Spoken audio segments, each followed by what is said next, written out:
What is going on, everybody? This is Drew here. I want to welcome you all to a brand new episode of Phoenix Down. This is Phoenix Down episode 110.1. Had to look that up real quick, but I got it. And we are continuing and finishing our playthrough of Inscryption. I know we took a week off last week. A few things were happening. Particularly, I was in a lot of pain last week. I'm still in pain, but not as bad. But we're chugging right along. Today I have with me Matt. Hello. And returning guest Anthony. Hello. So yeah, Inscryption, man. This game's weird. This game is weird. To say the least, but yeah, we left off. We had finished basically Act 1, and we had briefly talked about Act 2, just like in passing kind of thing. It wasn't really we were detailing anything. So when you beat Act 1, we get the videos of the Lucky Card Gamer. What was his name? The Lucky Carter. Luke Carter? No, well, his YouTube channel. Yeah. The Lucky Carter. But Luke, yeah. And how he found this floppy disk in the woods. And this is basically, the whole first act of this is basically the footage of him recording his monitor playing this floppy disk. Which the rest of the game kind of is as well. And so the next thing that happens, Act 2, is taken in almost like a 8 or 16-bit game that has an overworld map.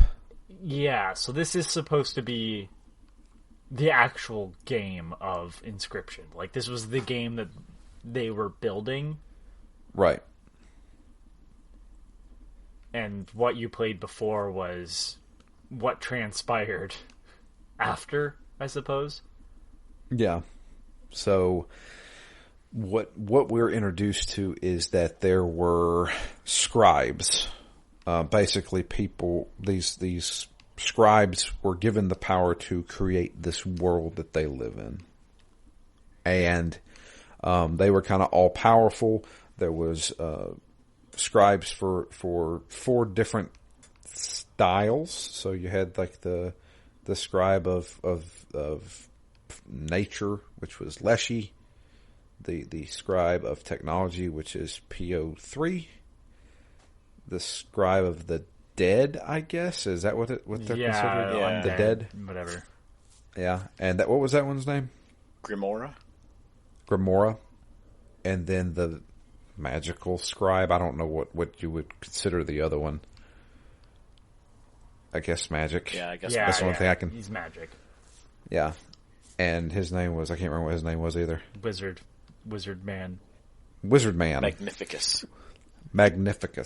Thank you, Matt. Matt with his studious notes. Well, one of us has to do that. I used to, but that's why we don't have any subscribers. Anyway. No, it's because you invite me on, please. But, yeah, so we're having to go through this overworld map. We're going to the 4 corners to kick the shit out of subscribes. Yeah.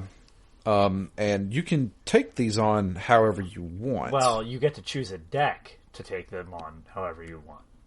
That's true. So when you drop into the world, you have the choice of one of the 4 styles. Right. What did everybody choose? Matt, what did you choose? I think I picked Grimora's, and it was based around bones as the currency. Right. And I kind of wish I hadn't, because it was annoying. Because I kept trying to build it more towards what I was used to, more towards the Leshy style. Mm-hmm. And then I ended up with half of what I needed of 2 different currencies, instead of all of what I needed of the currency I was trying to use. So right. it took a few rounds before I had enough cards to really sub out all the crap cards and actually build a deck that was somewhat reasonable. Gotcha. How about you, Anthony? I started up when, well, clearly Leshy's deck is going to be the one that I need to play as, because that's what I learned. Tried it, but the cards are very weak in Leshy's deck starting out. I mean, they all are, but Leshy's, like, comparison to what you end that first segment with, it was, like, way too big of a step back. So yeah. I restarted, which I don't think either of you two did, right? No, not at all. So when you restart, the character that's that says, I can't remember if he's the one that's building the bridge or whatever. One of the NPCs mentions the fact, I guess you didn't like that deck, huh? Oh, interesting. And I was like, all right, they planned for this? Yeah, no, I don't. And then, so I went with, I believe, Piano 3's deck afterwards. And that's what I started with as well. Oh, interesting. Yeah, I went with the technology deck. Which would have made Act 3 maybe make more sense? I definitely understood it. Yeah, I mean, so we'll talk about that when we get there, but that is the thing that I did like, was that by this segment you know two of the different play styles. It's funny, Drew, that you kind of just jumped straight into a playstyle you weren't familiar with. Well, Matt, obviously you chose the undead, which was the second half of Leshy's segment. Yeah, right. So, I chose a segment or a section that I thought I knew and clearly just did not know how to use. Now, you get a little bit of free roaming here. Which direction did you go first? I went straight to Leshy's cabin. Yeah, me too. All right, so that was a thing that we all did. All right. And I kind of figured this was a little bit of a progression, right? Like, I picked Bones because that was introduced in the second half of Leshy, so I figured, all right, that's like the second deck you learn. It's the second most powerful, maybe, or the second least complicated, I guess. And I'll slowly build up, and then, when I had the ability to go into the overworld, I'm like, all right, well, Leshy is basically your starting zone. It's what we started in Act 1 with, so it's probably the easiest of the four here as well. That was my my thinking on both sides. Yeah, that's what I was assuming as well. Granted, I don't think I actually planned it out. I was just like, all right, in every game I go right. So I went down into the right and then went up, and I was like, okay, well, I'll just go here. And then I realized, I'm at Leshy's cabin. And you start running into people that you recognize. So, like, once you leave the overworld, you go into another smaller map that's basically zoomed in. There's the cabin, there's the prospector, there's the angler. Yeah. And so you can run into these characters, and these are actually the characters you have to defeat. So you start out with a simple deck, and you can find booster packs hidden away, or whenever you beat an enemy, you can get more cards as well. So, I started there, and going through, and you solving small little puzzles, that kind of thing. And it all has to do with the scribe that you're taking on, essentially. So basically, what you are in this portion of the game, you are the challenger who is going to try and take over the spot of one of the scribes that are currently there. So, and you actually get a little bit more of the story when you go through Leshy's cabin, because PO3 shows up and talking about, they have like a little exchange, basically not, obviously they have a history and they're not happy with each other. And Leshy's like, I think you guys would enjoy just being a card. Why don't you just be like a little stoat or something like that? So that was one of the things I noticed, was that obviously when you're playing the first act, the card faces are changing. to look more like the scribes that you're running into. And that's when you realize that the cars that were helping you escape Leshy's cabin were the other scribes. Yeah. Essentially. Not former players or former people that were stuck in here necessarily, but the scribes. Yeah. So after beating Leshy, I then moved south and took on the undead creatures. Which isn't as exciting because the characters you're fighting are not recognizable. Yeah. But, did you find the secret passageway on the way to Leshy's cabin? On the overworld map, there's like 2 secret areas, I believe. Where the dock is? I ran into the dock where they had the tentacle. Yeah. Yep, that's the one. And the other one is maybe it's not a secret, but you can find the mycologists. What is it called?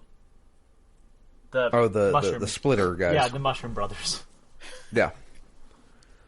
I did not run into those guys. Yeah, no. they're on the overworld. Like, you go kind of where it branches north and south. I believe they're like right there. If you move to the right, there's like a mushroom. You push your character onto that, and then you can go inside. What happens there? Dude, I don't remember. It was one of those things where there was some hidden stuff on the map that was really neat.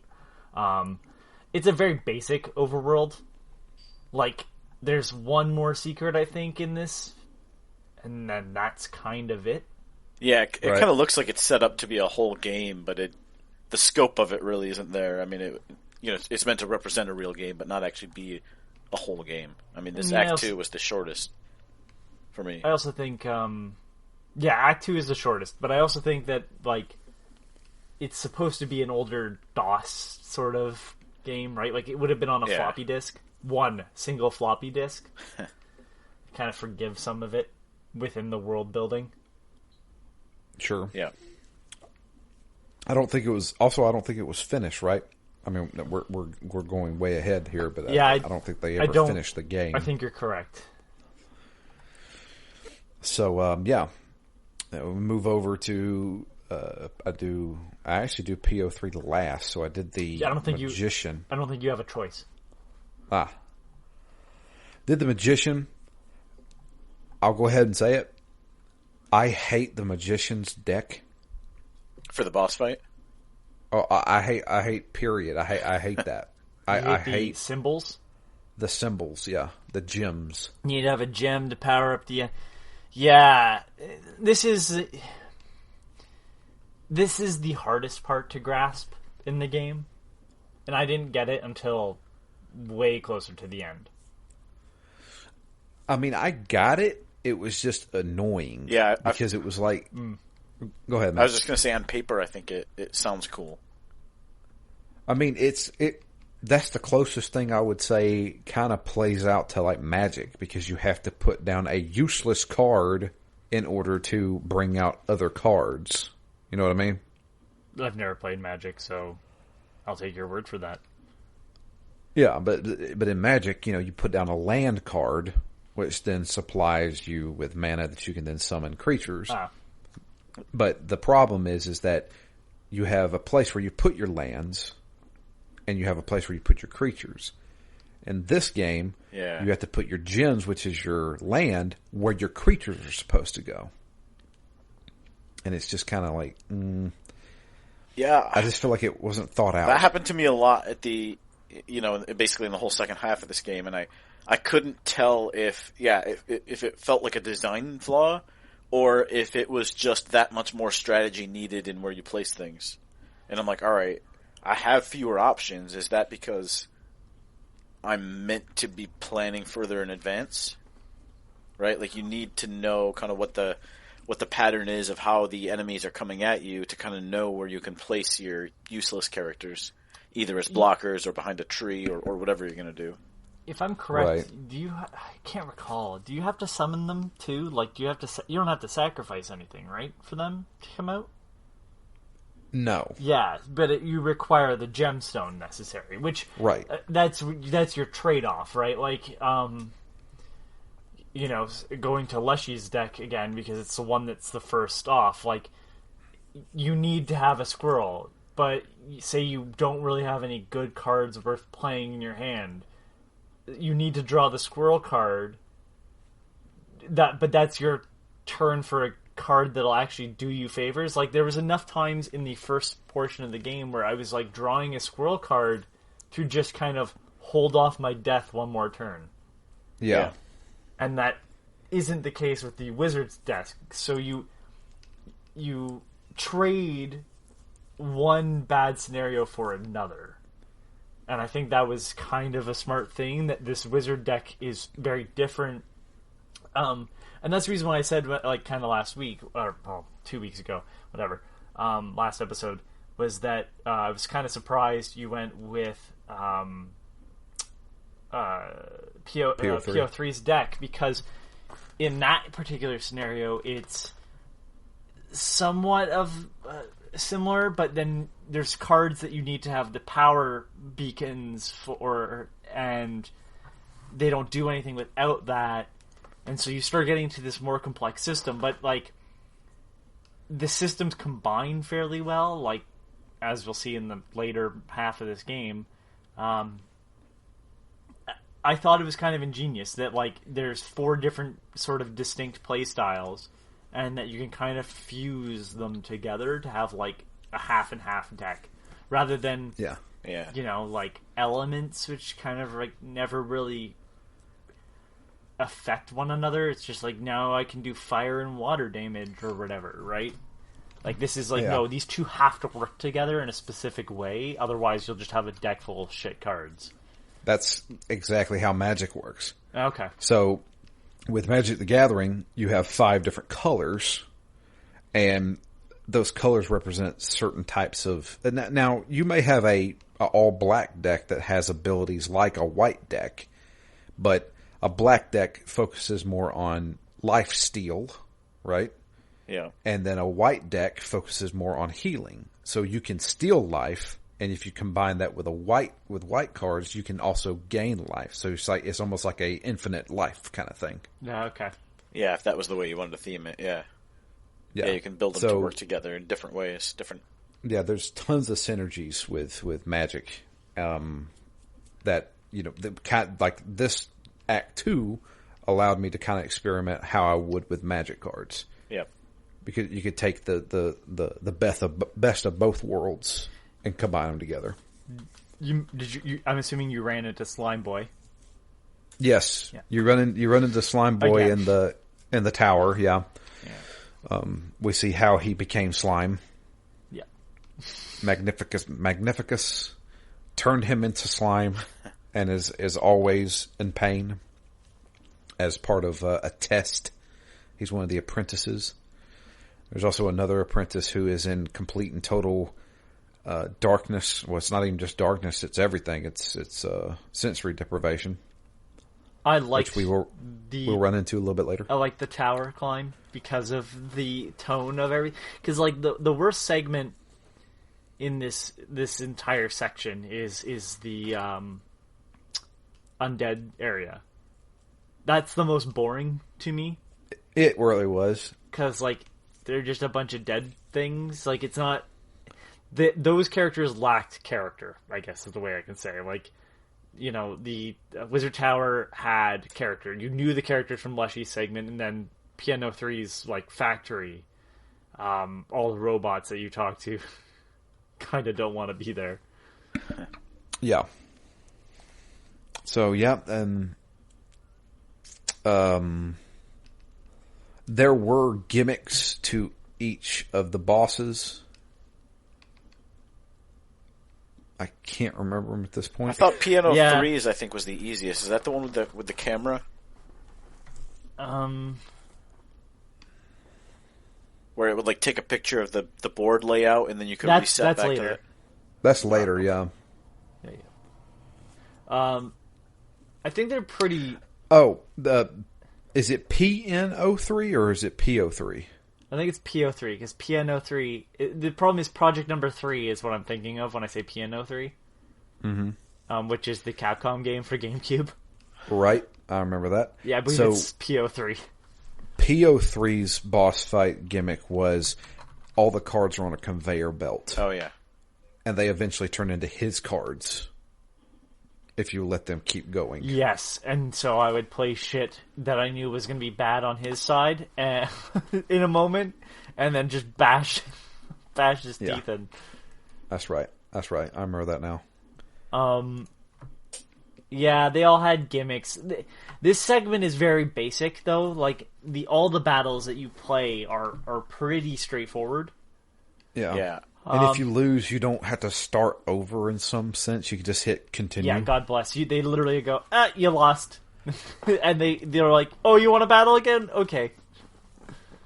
Yeah, I kind of thought this whole, like, Act 2 would be a bit longer and deeper, right? Like, the fights aren't very hard.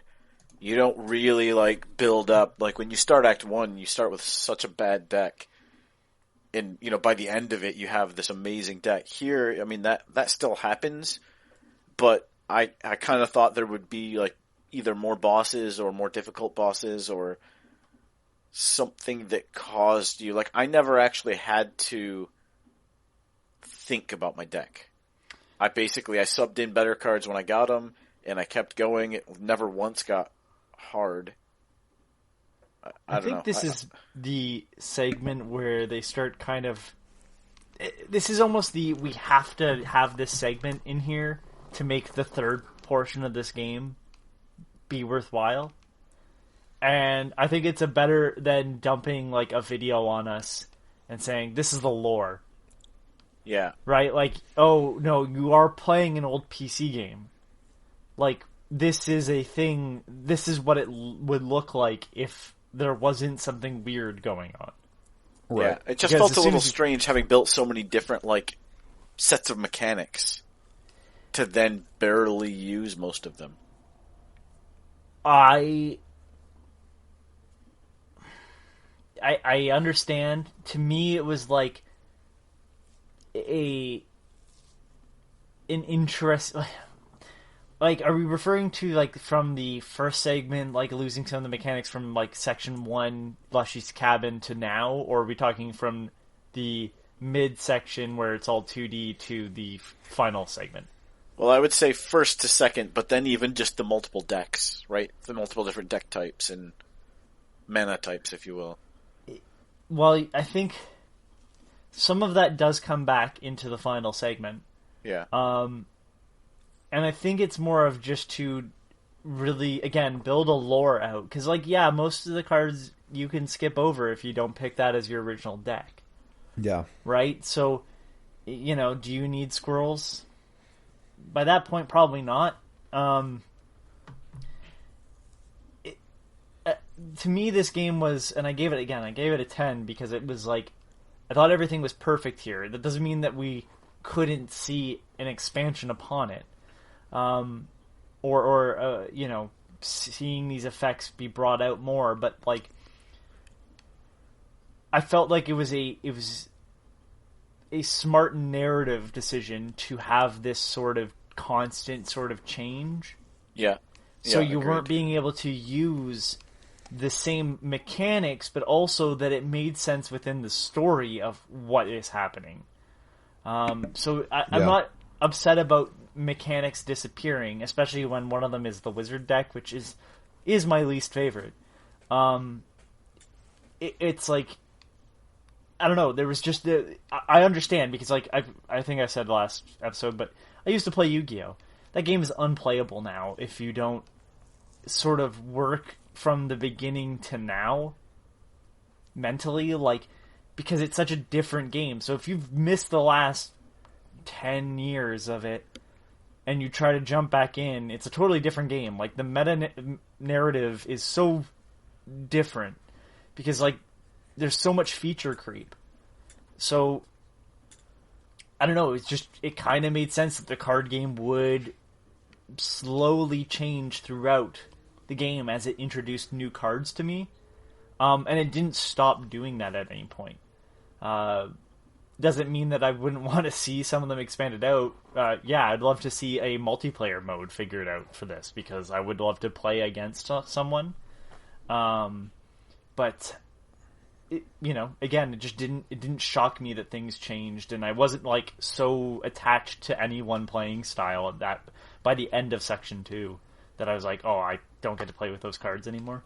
Yeah, especially when they kind of copied and pasted some of the cards between styles. Yeah, you have your, like, what is it? The skeleton is the grave one, where it's like you summon it for it to die, basically, and then you just get bones for free. It's the squirrel. Yeah, and I'm thinking of the dog, the one that would jump in front of open attackers. Yeah. Like that showed up in at least 2 different playstyles. Yeah, and a lot of the sigils like crossed over. They didn't really change those up any. Yeah. Yeah, there was a few that were very specific to the deck you were playing, but otherwise... yeah. Now, in PO3, there I did it go, PO3's area, how did you tackle this? Because I don't know if there was 2 ways of handling it. I went through all the robots, because you just battle them like normal, down to where the conveyor line is. The guy fishes it out. You don't have to battle him, right? No. He refuses to battle because he says his job is too important. Yeah, okay, that's right. I just didn't know if it was like an option I chose in hindsight. Did you follow the thing that he fishes out back up? I tried to, but I lost it. Yeah. Okay. I followed it at least for 1 or 2 screens, and then... It disappeared, right? Yeah. Yeah. Yeah, okay. Yeah, it happened to me too. I was just wondering if that was a thing that happens. The weird glitch. Yeah, I couldn't... I was like, where the hell is it? And I sat there for a little while. I was like, screw it, I'll just go fight him. So I fought PO3, beat him, and then we're able to go and replace ourselves with, or replace one of the scribes as ourselves. Now, did you offer a tribute to the thing in the crypt? Yes. No. So, Matt, you saw the demon, right? Yep. So, Drew, you missed the demon. The red-eyed demon, I believe? Yes, you actually go into that area, and I think you see him. Yeah, you do see him. And then that plays out later on in the next segment. Yeah, I didn't. I did. I didn't. There was a part where you had to get 2 cards to be in positions 2 and 3 at the right time, and then it would fuse together to make the offering. Yeah, which was kind of cool. Yeah, I didn't do any of that. Yeah, there's a lot in this game of like stuff you can miss that's not even essential to the main game. Yeah. I like that fact, but it was sometimes annoying because you'd come across something later and be like, oh, fuck, I don't have that because I didn't do the thing. Yeah. So. Yeah, and it was kind of cool, in Act 2, again, why I kind of thought there would be more to it was that each area had its own, card shop. So you could get your foils and you could spend them to buy packs or cards. The packs of cards idea is, even in digital form, I still get a kick out of that in card games. Give me that pack of cards. Yeah. What's my rare? Yeah, so my favorite of the Yu-Gi-Oh games, even though the new one is good, the one that I play on Switch, not the newest one, but the one I've been playing on Switch, it goes through the anime storyline, whatever. I don't give a shit about that. But the DS game Nightmare Troubadour for Yu-Gi-Oh, buying packs of cards was the shit, and you'd have to battle to get money for them. I love that. Just there's something. There's still a joy that I get out of oh yeah, this is gonna go in my deck right away. Let me tell you, Anthony, you really need to download Magic Arena. No, I don't. I don't need another. I don't need. Listen. I don't need another form of crack entertainment in my life. All right, you with your mobile games. In your Magic Arena, good. You're just trying to get me on drugs, Drew. Just fucking sell me crack, alright? Magic Arena can also be played on the PC. Yeah, okay. I'm not playing it there either. I can't do another card game, Drew. Oh, so good. I So can't. I know too much about Pokemon, too much about Yu-Gi-Oh, too much about Inscryption. I can't do Magic. It is one of the can't cool do the things about OG? Inscryption that it is a standalone kind of self-contained card game. It doesn't ask you to spend money and continue to upgrade it for years and for hundreds and hundreds of dollars. Yeah. Granted, I've never spent money on Magic Arena. Yeah, but you've spent money on Magic cards, and there you go. I mean, yeah. Yeah, I don't need, because here's the thing, Drew. You know that's not going to just stick to Magic Arena. Oh, I get a code if I buy packs of Magic cards. That'll be the thing. And then I'll just be sitting on a stack of Magic cards. Ugh, no. Boss, you actually do get codes if you buy Magic I decks. know! That's how the fucking Pokemon cards work, too. I'm good. That's the reason why I'm like, no, I'm not doing that. I can't. And you know what almost got me? Japanese Magic cards. There were like Godzilla ones.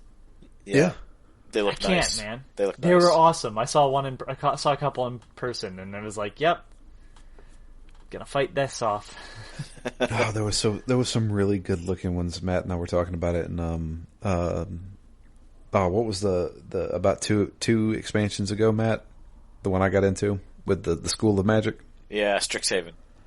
Strixhaven. Oh Yeah, man, no. some of the card design in that was fantastic. Listen, Magic cards are way better looking than Pokemon's. I mean, Pokemon is Pokemon. Most of them look like Pokemon, but the design in Magic: The Gathering is fantastic because it's all semi-cohesive, which is a problem with Yu-Gi-Oh. Like some of the stuff just doesn't look like it belongs with other things. And they've gone crazy the last few years with like borderless cards and special editions, and so some of them really do look awesome. Pokemon does the same thing, which is weird because they're not made by the same company anymore. But yeah, like that, and that's another thing that I liked about Inscryption was like all the cards were cohesive, like even across the different styles. Yeah. So who did you choose to usurp? PO3. Yeah, I did as well. I was going to pick Magnificus because I could have swore I fought him last in Act 2, and so I just in my mind I'm like, oh, that's the hardest deck. So if there's anyone I want to replace, it's going to be him. But I ended up going PO3. I'm not sure why. I did PO3 as well. Oh wow! So fun fact though, if you choose anybody else, PO3 still pushes his way in. Kind of figured. Yeah, but it's like it the same interruption happens, so it doesn't really matter who you choose because PO3 will interrupt, and now you're in the third segment of the game after some videos. Right. So yeah, after we beat Act 2, we're introduced again to Luke, and we see a few more clips. Particularly him trying to contact the game company that made Inscryption and ask them, hey, did you guys make a video game? And they're like, nope. They're like, this number has been disconnected. Yeah. And then later on, he gets an email saying, if you do have a video game based on Inscryption, you need to send it back to us as soon as possible because we're going to sue you if you don't. Yeah, it doesn't exist, but if it does, we need it. Yeah. It's very U.S. government of them. Yeah. And he's like, well, this is kind of weird. What the hell? Is this the part where we see the woman show up at his house? I think so, Yeah. I think one of the last videos is... If you heard the good news of Jesus Christ, also give me that disc back. Yeah. So he gets a knock at his door, and he films it, and he's like, hey, and she's like, hey, I'm with Game Funa, and we heard that you had a Inscryption video game disc, and he's like, no, I don't have wasn't it. me, don't know what you're talking about. And she's like, well, you are Luke the Lucky Carter, right? You have a YouTube channel, you're uploading video that of I it. watch. Yeah. And then he's like, The habla inglés! And closes the door. who did you say you were again? And he's like, also, how did you get past the gate up here? And she's just like, all right, here. I'll just give you my card. If you find it, please give us a call. And that's it. I like this setup. Yep. I like the idea that, like, card companies, like, yeah, you shouldn't have that. Probably not a good thing. So I did start getting, like, when I saw these sets of videos, I started getting creepypasta vibes. I mean, Yeah. You do. There is some creepypasta vibes that we'll go into later. Yeah. I'm just like, I get the feeling this is a cursed game, and he is being cursed. It's going to turn into Ben Drowns again. Oh God. Yeah. Petscop. Yeah. Or that one Russian game where you play as either the invisible demon or the girl. The one Russian game, Stalker. Oh God, I've played that game. Yeah. Let me tell you something. That game is hard to play. Yeah, It really works off of Russian jank. Oh man. No kidding. So yeah, we move into Act 3. Act 3 basically starts with... what? Doesn't it zoom out of the monitor and it's PO3's face that you, like, zoom out of? Doesn't it just, like, effortlessly move into the transition seamlessly? I can't remember. I'm pretty sure it is, because I was like, what the fuck? But, yeah, so PO3 basically has taken over the game and has decided he's going to run the game now. And he wants the player to basically finish his game to get ready for the great Transcendence.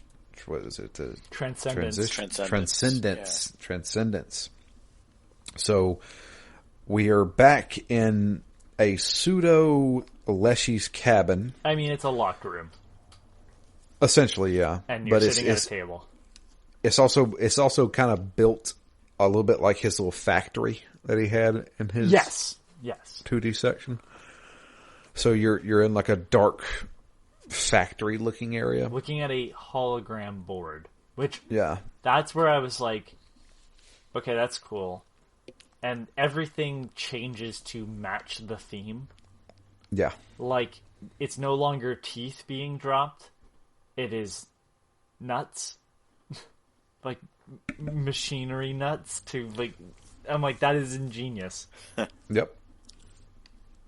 And there is a couple of things. So there's new mechanics that are added. Some of the mechanics we were introduced to in Act 2, like how his cards work. Basically, you run off energy. Each turn, you gain an extra energy. You start with 1 energy, and second turn, you have 2 energy. Third turn, it goes up to like 5 or 6. I can't remember. It goes up to I think 6. 5. 6, yeah. 6? Okay. Yeah. And your more powerful cards require 6 energy. But there's also cards that can generate energy. And there's also cards that can buff your characters depending on the circuit that you create. This one actually That's felt where- the most like Magic to me, just because, you know, for me it's a land a turn, and then you have 1 more mana each turn. Right.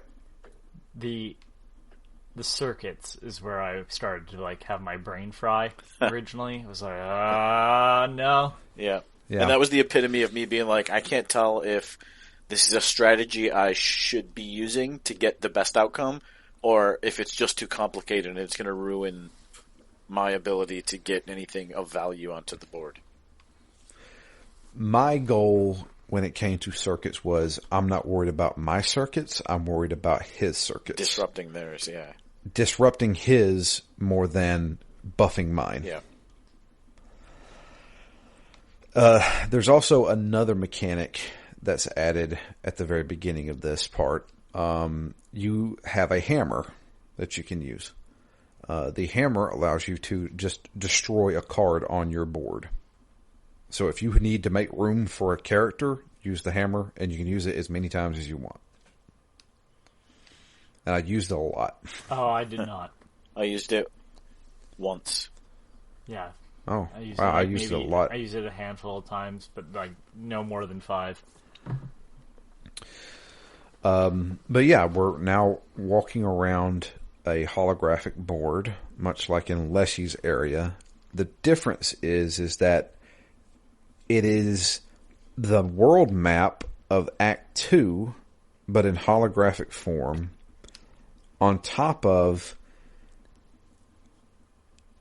things aren't random, like in Leshy's. Took me way too long to realize that it was the same map. When I figured it out, I was like, wait a second. Oh shit, like this is literally the same map I was doing beforehand. I don't remember when it clued in, but I was just like, that's great. Yeah. And the other big mechanic that's added is checkpoints. Oh, thank God. Yeah, thank God. Thank God. I'm not starting from the beginning. And there were certain of like what another thing was there was event battles where essentially it wasn't a battle against other cards, it was battle against the timer to do enough damage to shut something down. Yeah. Yeah, a bomb going off or something. And like this is my favorite part of the game. This is where it went from a very good game to like this game might be one of the smartest games in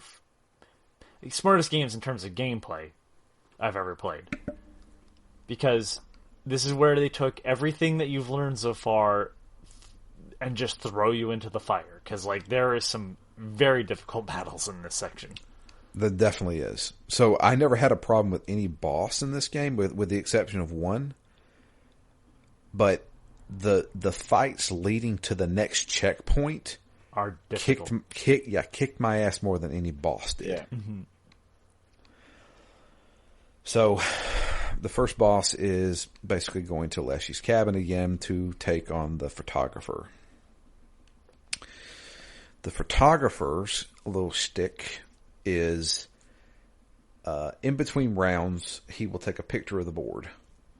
And taking a picture of the board, he can save that picture, and you can choose to use that picture again to basically erase the board. But the damage stays the same. And return it to the previous state that was in the picture. Now, the picture, though, is only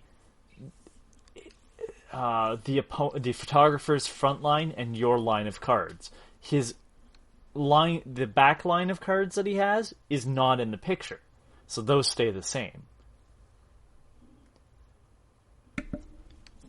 Yes. And I liked that fact that, like, I couldn't stop what was coming forward. I could only use that picture to prepare myself and put myself in a better situation. So if the picture had a card blocking the way of a more powerful card that was moving up, I could revert to that previous photo and take less damage. Right. I feel like I cheat. I don't even think I cheesed this boss. I only changed the photo once. Yeah. I don't recall. I know I had to fight him like 2 or 3 times, but I loved the concept. Is it the best use of that concept ever? No, probably needs a stronger boss battle. But the idea of reverting back to a previous time frame is something that would only be able to do. You'd only be able to do with a digital card game. Yeah. Yeah, and this is where I... Sorry. No, I was just going to say it was easy to get yourself to where if you have the one good image, then almost no matter what he throws at you, you can just revert and beat it. So I did end up doing it once like you did, Drew, and I ended up having a really favorable board state at that moment, so at one point when I wasn't doing well, I just reverted and then finished it out pretty easily. Yeah. and this is where I was like, yeah, I really would like to have this as a multiplayer game, where, you know, you'd have to make some changes, or you'd have to have that person play the role. But I was just like, yeah, these are really interesting concepts that I've never seen done in a card game. Like, there's no card in, like, Yu-Gi-Oh! Or Magic or Pokemon that tells you to revert the board back to a previous state. Yeah. Yeah, and there's enough of them in the game that you're like, oh, you could do a lot if you could, like, somehow merge all of the different pieces of this game into something else. Like, yeah, multiplayer makes a lot of sense, or maybe something like some kind of gauntlet where you could almost replay your roguelike version to get through 10 battles or something. Yeah, a randomized battle system would be awesome. Yeah, I just love that. And unlike, just to describe it, unlike Leshy, who puts on a mask, PO3's face, like the screen that is his face, changes when he's the photographer, and like he's the background basically changes. uploading a character into his brain almost. Yeah, again, it's this really. This is where, like, I have to start talking less about the game and more about what I loved about it. Like, I thought the Leshy thing was cool, but it made sense because you're playing a board game with him. But to sort of echo all these portions that are in the first half of the game and second half of the game into this third part, like, in a way that doesn't feel, like, cheesy, is fantastic. Like, you're fighting the photographer. Well, it's in Leshy's area. Leshy has the camera. So, like, you are fighting this, like, fictionalized version of a fictional character within this fiction. Like, God, like, because they all talk around each other and don't like each other, they are all these, like, stereotypes in each other's eyes. That's such an interesting aspect of these characters. And they're you know, you're only experiencing, like, two of them, really. Yeah. And, yeah, I just love that fact of, like, this is what PO3 thinks of Leshy. Meanwhile, Leshy's thoughts about PO3 is when he's the stout. Right? Like, or what is it? It's not a stout. Stoat. Okay, right. Yeah, stoat. So he's a stoat. And it's just like, that's what Leshy thinks of him, and it's just these really fascinating takes of, like, small character, like, they could have just said it, but they didn't write it that way. They wrote it into the mechanics of the game. I love it. Sorry, I know that's really nerdy, but it's just like, that's where I'm like, this is where this game starts to become, like, just not just a game, but, like, really intelligent, like, design on every level. Well, yeah, I mean, it feels like this is a world that has been established. Much like how, I know I go back to it a lot, but Matt and I, we both agreed that what made Dragon Age so special is that first game felt like this has been an established world in, like, a series of books or something. Yeah. Like, it's just so fleshed Yeah, out. it feels bigger than just what you see. Yeah. And there's, like, small things because, like, the first section, you get up from the table here, and there's small things that are, like, around, and you'd be like, why is that there? And it's like, yeah, because this is where this guy lives. It's very weird, and it doesn't make sense a lot of the time, because it's like, these are, again, these crazy sort of characters that shouldn't be sentient. And things are recognized. You can recognize certain things in his environment because they're bleeding over from the asset files of the game. Yeah. Like, so it's crazy, dude. Like we haven't even got into the crazy shit. Yeah. So this is not to spoil other games, but this is kind of Daniel Mullen's shtick. Yeah. Is this? There's always more to it. There's always, he's never just letting you sort of play through a narrative.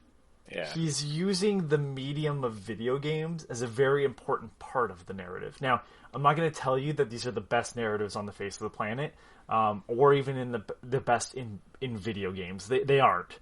But what they are is that they are the best narrative to show you what makes a video game very different from the narrative that you could find in a painting or a book or a movie or a television show or even in a song. Like, those all have specific strengths and weaknesses.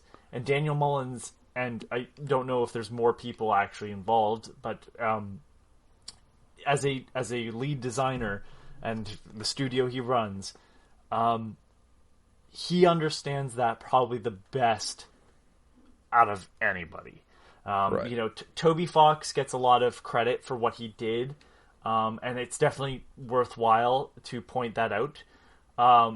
But at the same time, like, his stuff I could sum up as, like, understanding how save files can be read. And, you know, having a narrative based off of choices that aren't just yes and no's, but, like, your actions in the game. It's not as deep as... Like, it's something you could only do with a video game, but it's not as deep as something that Daniel Mullins does, where he's using the idea of a video game assets as storytelling devices within the game, and then writing a narrative about a game within the game within the game, and then doing other stuff that we haven't even talked about yet. It's just like, what the fuck is going on? And every time I've played a game, I'm like, always kind of like, I've only played 2 of his games, to be fair, but like, both games have gotten me. And I should have known by the point, because by this point in the game, I've found out that he made Pony Island. And I'm like, okay, I know the weird shit that happened in there. There's stuff that's like Pony Island, but it doesn't do the same thing as Pony Island. He could have just recreated the things he did there. And he's like, no, I'm going to do it and use similar mechanics, but do it differently. It's like, oh, fuck. Like, this is why, like, some stories need to just be told as video games. Like, the only other thing I can think of off the top of my head is, like, Nier, where, like, you finish the game, but then it's not really over. Yeah. This game, unfortunately, does end, however. Yeah. But, yeah. I can't remember what the second boss was. Yeah. It's where you go down to the undead area, but I can't think of what the mechanic was. I know what the third boss was. That was where you make up your own rules. Yeah. Give me a second. I'm just gonna look up Inscryption bosses because that is the only thing is, like, this is now 2 months from since I've played Inscryption.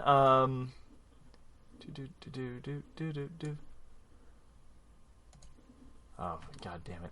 This is a guide based on, like, Leshy's cabin. That's not what I wanted. I wanted bosses. The Archivist. Archivist. But I can't remember what the Archivist's... Oh, I know what it was. Was this your You're save going data? Yeah, you're going through your own hard drive. Give me the biggest files. And you're choosing again this moment with the narrative. See, this is I confused it with PO3's area, but like, so again, we're in this moment where he's got this undead character.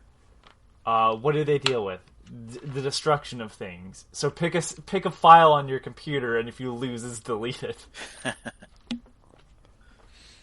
I wonder if that's true. Does he have? I've heard people say it's true, but obviously it's the internet. This isn't unprecedented, because there are video games out there that do delete your game or delete your files if you lose in them. I don't know why anyone would play those, but those do exist. So I wouldn't be surprised if that is a thing. And you get a better boon if you give up a bigger file. Yeah. Yeah. What a fucker.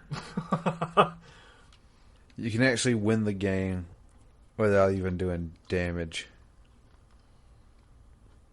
How so? Because the bigger file you put on there, I put a file on there that just automatically. Oh, right, yeah. Now this is one of the ones where it has 2, right? It has two sections. I think so. Yeah. Is this the one where it pulls in your Steam friends? No, that's the other one. That's the. It's not Polly. It's something like that. It's that's like PO3's area, right? Yeah. Yeah. Okay. That's the one I had trouble with. Yeah. Nobody wanted my cards. Yeah. So, Golly. That's her Golly. name. Yeah. That's it. Golly. So, yeah.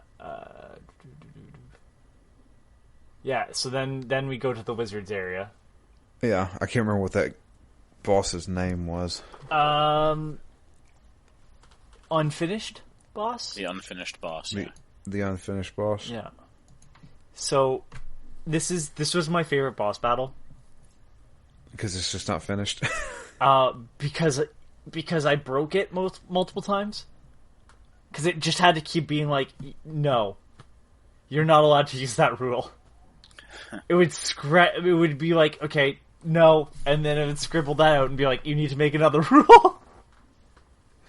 So I just kept saying, like, when I play a card is put out or whatever. And when a card dies, so, because you'd ask me, you can break it with sort of basic computer logic, right? When card goes to the graveyard, it goes back to my hand. When a card enters my hand, or when I draw a card, it does this, and basically it would make this long chain of events, infinite loops, where it would just, sorry, would it make like infinite loops? Yeah, it would be damn close. It wouldn't be infinite, but it would have an ending point. It's not strong enough there, but it would get to a point where it would just be like, it would allow that to happen like twice, and then it would just go no. It would cross out the rule, and you'd still see it spinning around him, but it's just like, yeah, no, that rule doesn't work anymore. So I had to keep figuring out how to like sort of ease my way into that by setting up like a longer chain to allow that to happen still, because there's some that help you and some that hurt you. So the idea was giving it one that would hurt me and then allow it, but then base something off of that effect to damage the enemy. I thought it was great because it was just like I could keep shifting the rules slightly in my favor if I just fucked with it enough. I thought that was ingenious. Like, if this happens, then blank. And I'm like, great. Yeah, making your own rules as you go along. And then going to PO3's area, we take on Golly. I don't like Golly. I don't either. Golly once summoned a 913 enemy. Wow. Yeah. So she basically takes people on your Steam friends list and turns them into an enemy. Yeah. Turns them into an enemy and you got to fight them. What was the second part of her? That's right. You have to make a card. You have to make a card. So the first time, nobody took the card. Or the first time nobody took the card, I lost, started the fight again. The second time, somebody took the card and didn't win, so I had to continue fighting her. Yeah. Lost that time. The third time, somebody took the card and won using my card, and then the fight was over. Yeah. Yeah, I like how you're getting the updates too. Like one or two of those times took forever because they're like, "Oh, that was a strange play. I would have done that differently." Like, "Oh, he's about to win." No, didn't win. And I'm just sitting here like, "All right, is this an actual other game that's playing out in real time?" Yes. It most certainly is. Yeah, because mine was super quick. That was it's the Demon Souls of God damn it! Well, it is true. Right? Demon Souls. The Demon Souls of Inscryption made you play as a boss in somebody else's game. So, yeah, and then after that, it's time for the Great Transcendence. Now, did you do any of the puzzles in the room that you didn't have to solve? I tried. Yeah, But I didn't get any. there was some hard ones. Like, you had to spin the security bot and then flash it at the right second to get the card out of the totem pole. There was the clock. I did get the clock. There was building the card. Where you print it, that one? Yeah, Yeah. well, so this was my favorite. Another part where you could update the cards. He would put them into his disk drive or whatever and update the cards for you. He would add symbols to them, and then that's when the magic section of the cards, the wizard's cards, came into play and stuff. And mechanically, this whole section, the flying drones and shooting over other enemies, excuse me, and just all the weird stuff that it started to add in towards the end of this, where it started to become this super complex game. Even though I felt like I was doing better the more complex it got. I was like, oh, it's building up to something, and then it doesn't really. I think that's the only real flaw, is it doesn't have that same big impact boss like Leshy in the Moon. Yeah. So my trump card for this section was the Ouroboros. Yeah. Every time it died, it would gain a permanent 1/1. Yeah, it's pretty good. So it was eventually like an 8/8 and just decimated everything. And it never died. It died and would come right back into my hand. Yeah. I just had to have 6 energy to bring it out. So Yeah, I mean, sacrifices must be made. yeah. Yeah, it's a the plot here that PO3 is trying to escape the video game that he's in, and that Leshy put him in the prison of the card to stop that from happening, but that all of them sort of want to do that, but they're really worried that PO3 would do it. I thought that was an interesting, weird story. So this is the story of Inscryption. The game is happening while the Lucky Carter is dealing with the ramifications of having the disc. Really this weird two stories that I wasn't super into the Lucky Carter stuff, but I'm this is fascinating. This video game character based off of a card game is trying to escape the card game by doing a bunch of shit, and the other characters are also sentient.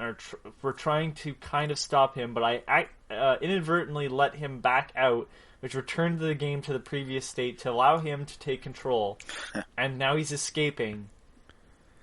So it's not necessarily he is escaping; he is trying to distribute this game. Yes, but he's escaping in the grander scheme of things because it is that will give him again, it's a transcendence. So it is moving past what he is now. Yeah. So, but he needs to upload to online. Yeah. So that's what he basically was doing this entire time while we were fighting the bosses and stuff like that. So the photographer was taking screenshots of the game that he could upload for the Steam page, and the archivist was getting the hard drive space, and then the Golly was uploading or trying to connect to the internet. It's crazy. Yeah. Well, and because he's digital, is he the only one who actually could have transcended, or could any of them? I think he's technically the only one that can. Everybody else is aware of it. They're aware they're in the game, but they had no way to actually become manifest themselves. No, I don't think so. Right? Yeah, I don't believe so. They're all trying to be bigger than they are, but not in the way that PO3 is. Yeah. Yeah. I feel like Leshy just wanted to have a game. Yeah, he just wanted to play a game. Just bored. Yeah. and okay, yeah, we're not quite there yet because we defeat PO3, and then the transcendence happens anyways, right? Well, it was going to. If you remember, Yeah, it's a good scene. He tells us we have to go down. We have to go check on a surveillance camera that went down. And when we do, we actually go down into the basement of this area, and we meet with the other 3 scribes. Right. And the other 3 scribes are like, okay, we know what he's trying to do, and we have to stop him. Yeah, we're crazy. He's crazier. Yeah. Did you guys ever get into Slime World, by the way? Slime World? Yeah, I'm pretty sure, like, the slime has his own, like, area where he exists. Where it's just him and his painting? Yes. Yeah, I went there. Such a sad character. I swear he's only there for a joke. I don't think there's anything else to him. Yeah, I don't think there's anything else there either. But, trying to think. Yeah, so... Yeah, we come back up and we try to distract and basically go along with the whole Transcendence, which is basically him uploading Inscryption, the game, to Steam so he can distribute it. And as it is being uploaded, the scribes show up behind him and Leshy rips his freaking head off. Yeah. I love the fact that they just reuse the hands reaching to you across the table animation, basically, and then just grabs his head. So they kill PO3, and they're like, okay, now we can get back to what we were supposed to be doing. But then, was it Grimoire? Yeah. The dead lady. Yeah. She's like, no, we're actually going to delete this. And they're like, what? Yeah, it's already happening. Yeah. And so you fight them all in one-on-one card battles as everything is being deleted around you, including the cards. Yeah. Yep, in each of their own gameplay styles, or at least skins. Yeah. And I don't know, it's just this weird touching moment where, like, all these characters who have been sort of villains up until this point, right? Are kind of just like, I wish we had more time. Yeah. And it's this weird, like, coming... And, like, all of them kind of respond differently to it. Like, I wish we could have had more time to play together. I'm sorry for, like, you know, the whole turning people into cards thing. And then the wizard just refuses to accept the fact that, like, everything is coming to an end. Yeah. Let me shake your hand one last... Dead. Facing the normal mortality. The Leshy one was really good because I feel like it was the longest because you had that progress bar at the top of the screen just showing everything being deleted. Yeah. And then Leshy's like, all right, let's do one more game. And the first thing that happens is the scale gets deleted. He's like, it's okay, we don't have to keep score. Yeah. And we're just throwing down cards, and then everything gets deleted, and the cards get deleted. He's like, well, that's a problem. But again, this weird character development that, like, that wouldn't have hit the same in the movie. Like, that we don't have to keep score. Right? Yeah. And watching your playing pieces just disappear in front of you, like, yeah, it could be emotional still, but, like, you have played against this guy. You have lost to this guy. He had tortured you, basically, and then he's like, who cares about score? I just want to play this with you one last time. And that slowly everything's disappearing around you. It's like, I guess this is not happening. So after this, we go back to Lucky Carter. Yeah. After everything's been deleted. And there's a few more videos. Yeah. The first few are he's apparently woken up while sleeping, and he's like, somebody's in my friggin' house. All the fucking Wizards of the Coast coming in. Yeah. And then It's the long lost soul of Gary Gygax going in. But there's a few crazy ones that happen in there. There's one where he's literally going insane and he's dropping dice onto a scale while laughing maniacally. Yeah. I was like, this is kind of cheesy, right? But the last big one is there's still one piece of data left on the disk, and it's called the old data. And when he clicks on it to see what it is, you get a bunch of redacted stuff, pictures and text and stuff like that, and it's all redacted. He starts screaming like crazy.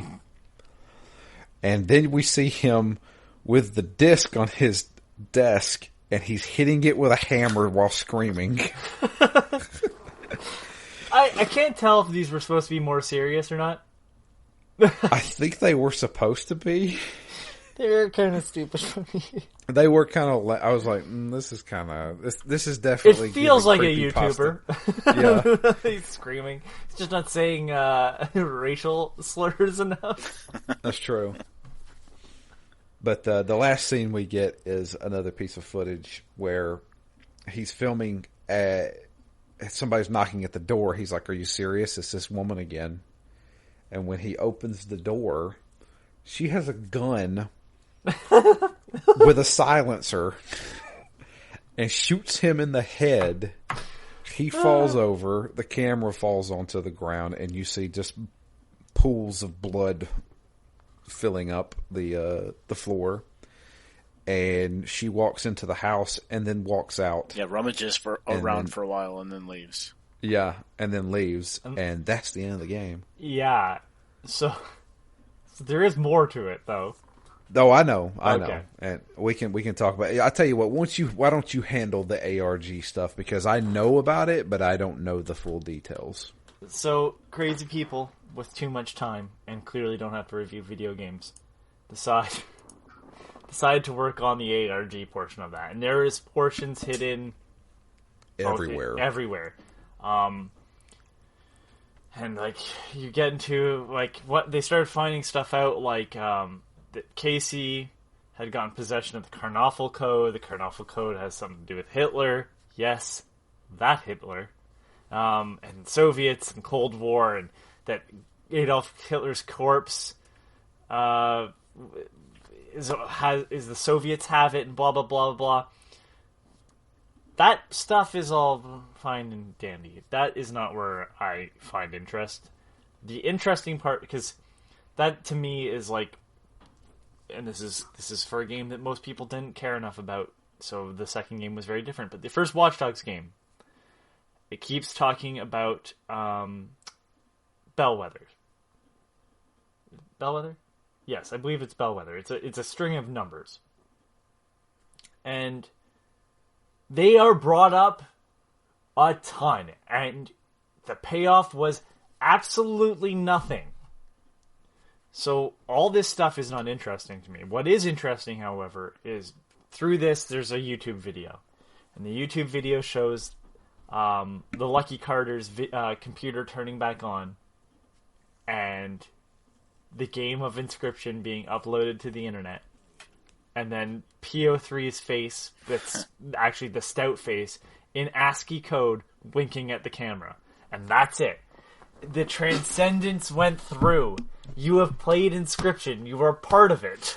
It's like this really ingenious, like, thing that where, like, you have played Inscryption. So it worked. Yeah, you already know the ending because you're playing it. Yeah. I'm gonna deviate for a moment to talk about a game no one should play, called Y2k, a postmodern RPG, or YIK. That's what I thought. That's literally what I thought it was called for the longest time, was YIK. That game is bad. From all accounts, it's bad. They have tried to fix this game because they literally will never get money from anyone ever again because of how poorly this game was received. So I think they're trying to save face. It is a game that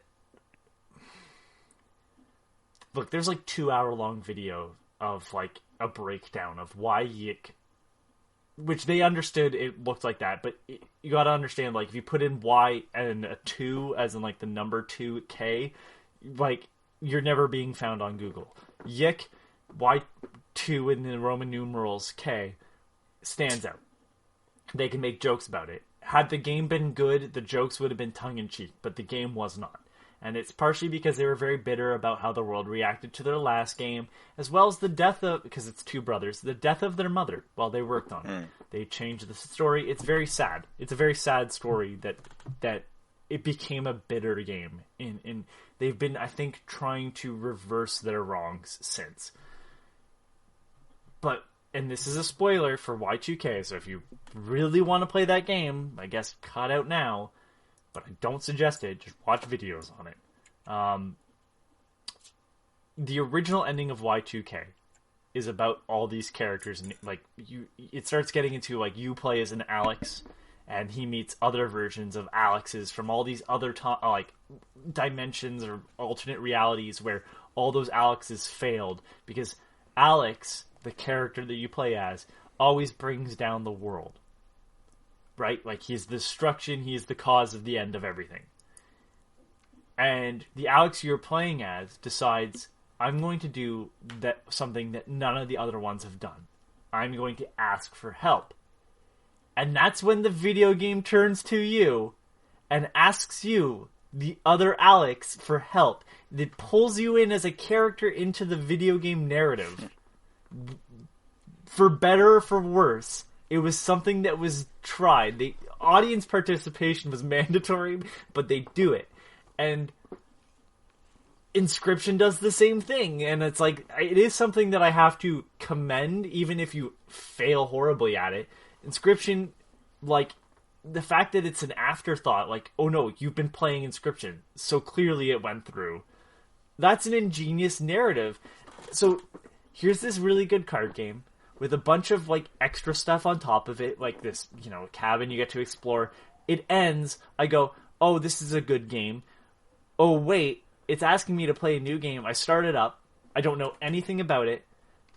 Boom, it's now a 2D RPG card battler, like Pokemon the TCG video game, or the Yu-Gi-Oh! Video games. Yeah.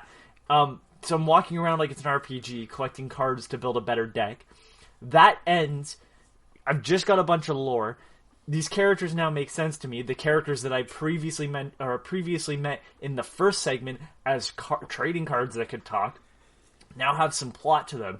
And then one of them takes over, and now there's more mechanics. This game has now evolved into its next step, and now it's at the end of the cycle, adding me into the storyline and just becoming this super meta narrative about video games and online stuff, and it's using parts of my computer to tell me the story, and I'm like, there's nothing like this.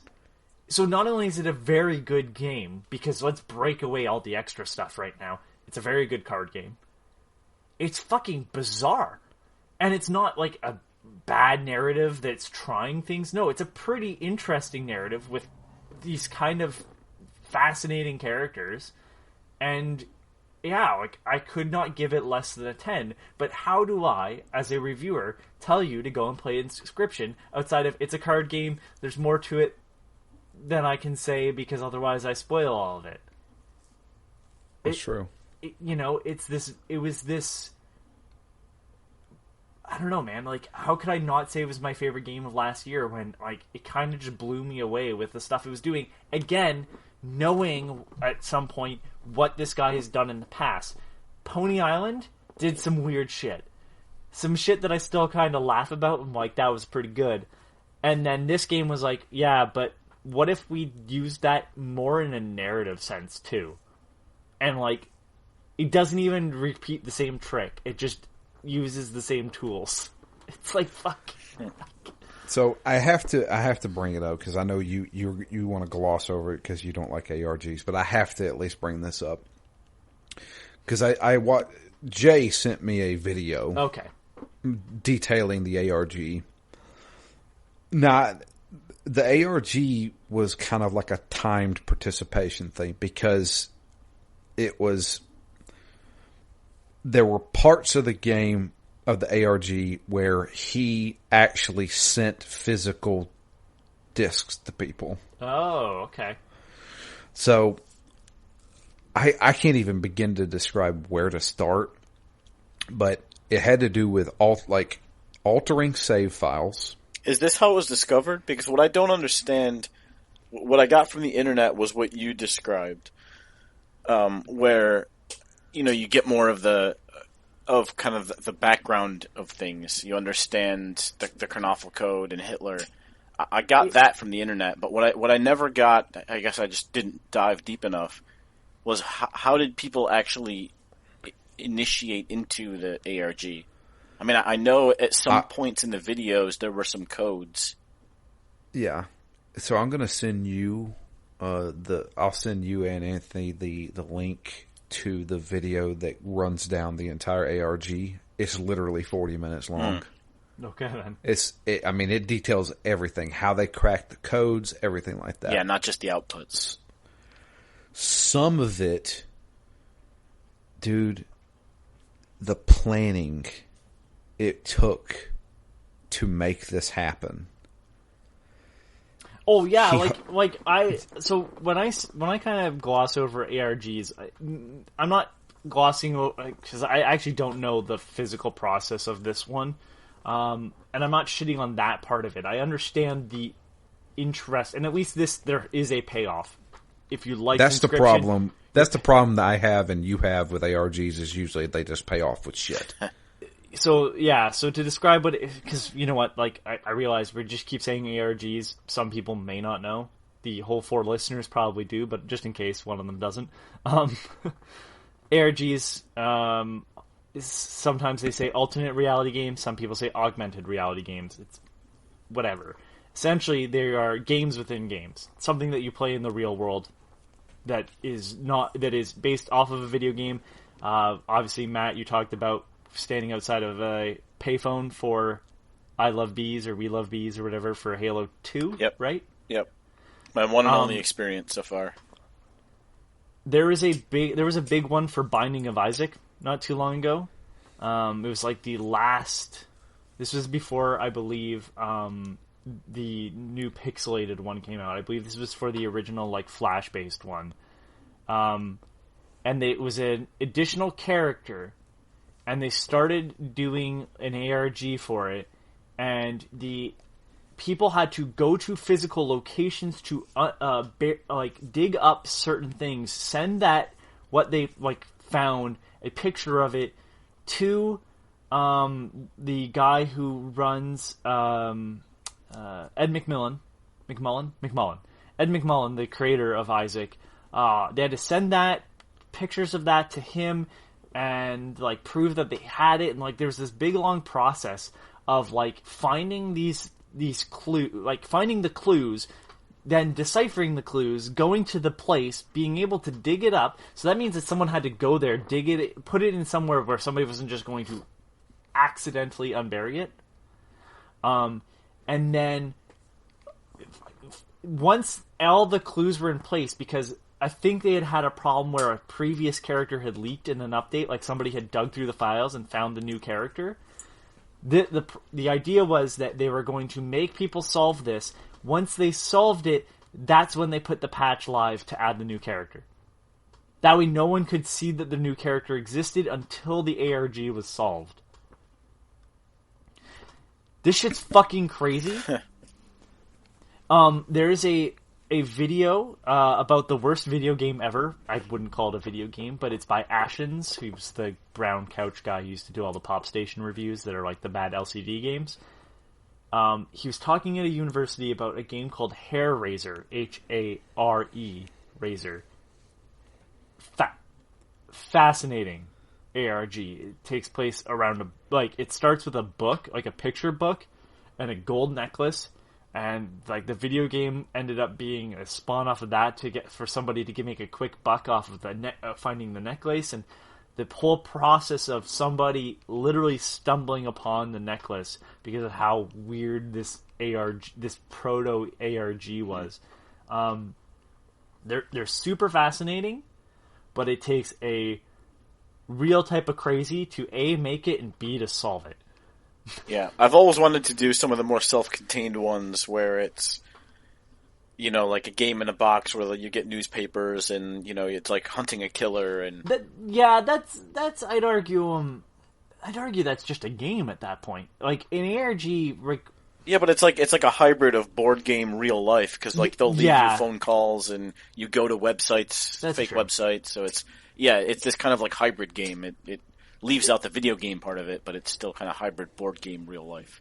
Yeah, you're right. Yeah, Hunter Killer kind of does do that. I guess I would call it that. I think the thing, and this is where Drew and I agree on, is that most ARGs are shit because, like, the payoff with Inscryption is more story. You had to be invested into Inscryption to want to solve the puzzle anyways. Mm-hmm. Yeah.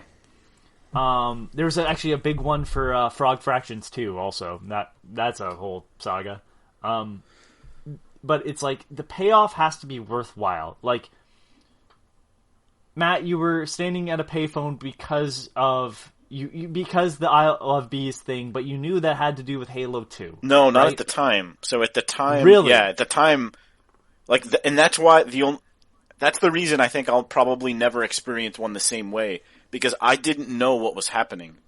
You know, I remember, like, revealing new parts of it, and, you know, nobody at the time at least seemed to know what it was for, and, you know, there was talk of the spider, and they're like, oh, SPDR, and it's a single player demo release, but for what? Okay. So, but I guess the question is, were you satisfied with what you got? I don't know. I would have almost said the opposite, though. For me, the amazing thing, and the reason I'll never forget it, was the experience. The experience of knowing that I was, like, on these websites trying to solve real mysteries to figure out what was going on. And then there was this story that was unfolding about an AI who landed on a website and is, like, becoming self-aware or is self-aware and is trying to figure out what to do. I'm like, this is just a fascinating, like, sci-fi story that I'm literally living. I'm part of this story. So the end result, I couldn't even tell you what the payoff was at the end, but the journey was fascinating. Halo 2 reveal, I believe, was the end result, if I'm correct. If the internet has not lied to me, it was like Halo 2 was, like, presented once that was, like, figured out, like, early. Yeah. The payoff for most ARGs nowadays is, like, more ARG. Yeah. Or, like, a very shitty ending of a story because they really haven't thought it out. I'm not saying there needs to be a reward. I guess that's my point. Like, there needs to be some sense of satisfaction in a either narrative or, like, real world sense to have people go through the process of standing outside a phone. And, like, a lot of it isn't that involved, but, like, there's a game called No Players Online. And, like, I know that one. It is like, the epitome of, like, why this shit doesn't work, in my opinion. Like, here's a really interesting concept. You're playing a first-person shooter. It is an arena game, but no one's playing the game anymore. And, like, it's haunted or whatever.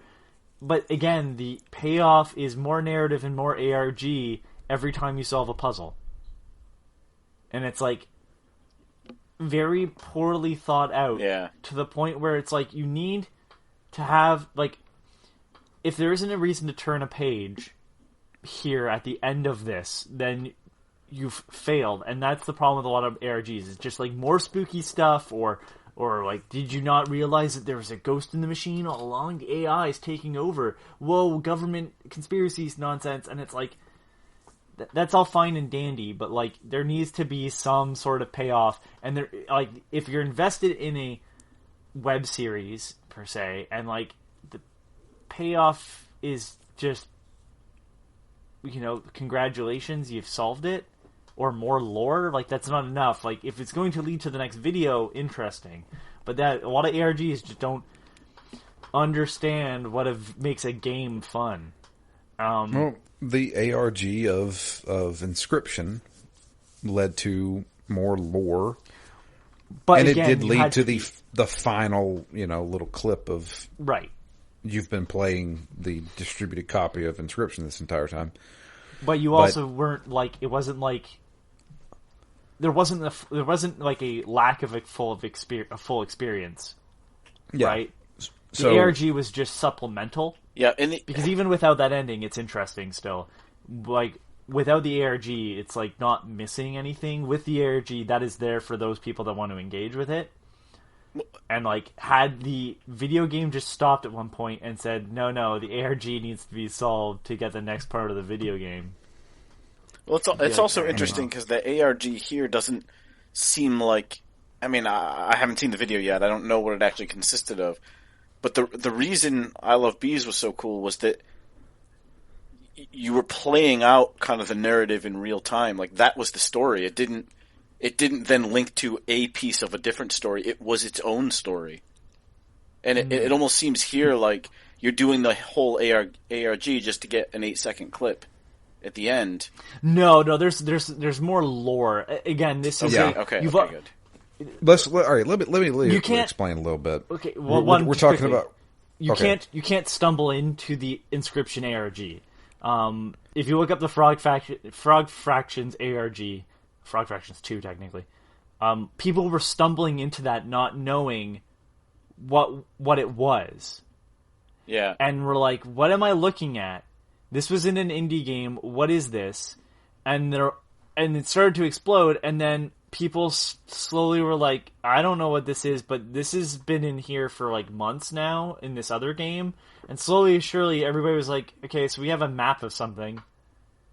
And like people stumbled into it, and not everybody is going to be happy with Frog Fractions. Yeah.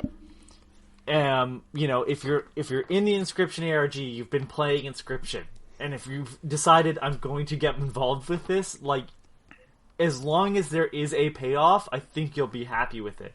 So the more lore makes sense because they're already invested. It's not just like a web series that started up and decided to become an ARG. I should have specified that. That's what a lot of web series do now. Is that they need an ARG. Because Marble Hornets did it, everybody needs to do it.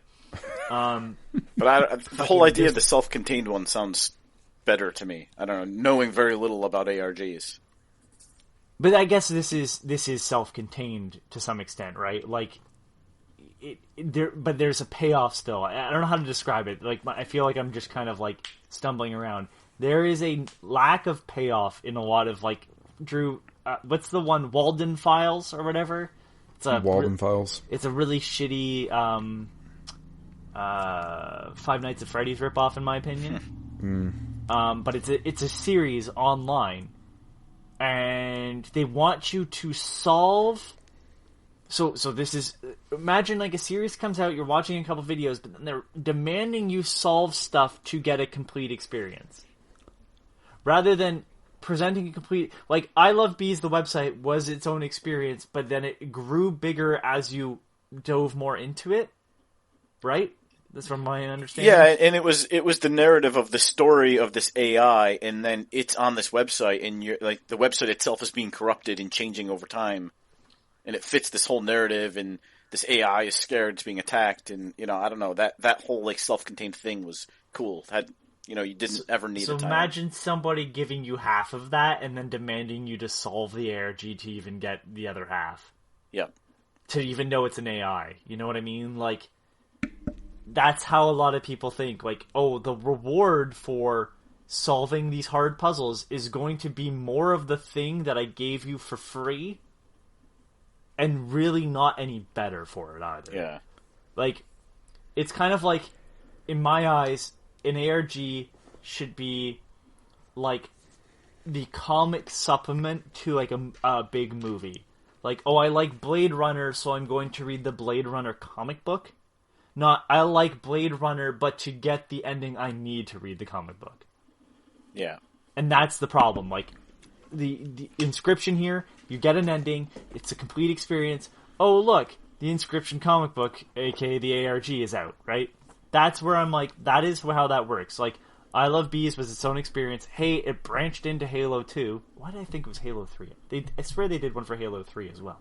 Anyways, and it's like, so, it was its own thing. There was a narrative ending to it. Boom, here's also Halo 2. There's some payoff. Like, most of these are just like, you need to get the next chapter. Sorry, Drew, I cut you off. So, a few things regarding the ARG. There was... So if you paused one of the videos with Luke when he was out in the woods, he held up a card that had coordinates on it. Those were different coordinates than what was stated. Those coordinates actually led to someplace. So those are the ones they dug at. Got it. Mm-hmm. Yeah. And so they actually went there. It was in Alberta, I think. Is that where he is? BC yeah. is in. And like, that's another thing. I always kind of get irritated by that fact of like, oh, it's great on some level, but like, say I'm solving this in like Japan, and I get to the point where like I can't, you know what I mean? Like, I can't go dig there, and I'm gonna go trust somebody else to do it. Well, he actually met with the guys and was there with them. I'm not upset with the fact that, like, because it was more of a community thing payoff anyways, but it's one of those, like, what if you were the only person paying attention to this? Yeah. It's true.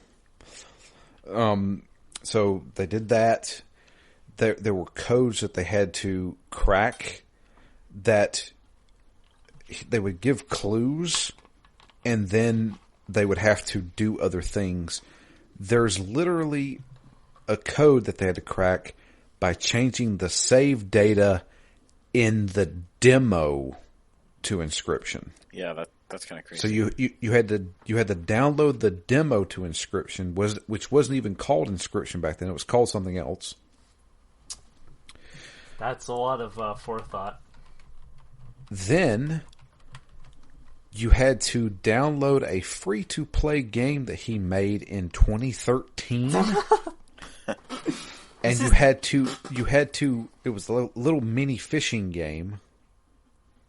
And you had to fish to a certain depth, and then occasionally you would pick up something that just had a random code on it that you would then put into the save file of Inscryption, and then it would play out something different in the game. There was a lot going on. Dude, we didn't even just outside of that, we didn't even fight the mycologist. Like, that's how fucking surface level we all are. Yeah. So there's also, there was when you go to meet with the demon. Yes. In the third act, mm-hmm. If you play in letterbox mode, there's a code above the demon. Right, I knew that part. Yeah, that's crazy. And there's, what was the other one? No, it's not letterbox. You have to play in 4x3. Yeah. And then there was, gosh, what was the other one I thought was kind of crazy? Oh, there was a code. Literally, there was a code in a failed Kickstarter that he made 5 or 6 years ago for those cards that he made. And how were these links established? Were people just supposed to find this randomly, or was there a trail of breadcrumbs between them? So he would leave a clue that was cryptic, like one of the clues was start from the beginning. So people were like, okay, well, we have a code that we need to put in somewhere, and we have to put it from start from the beginning. So that's when they said, he released a demo of Inscryption like a year earlier.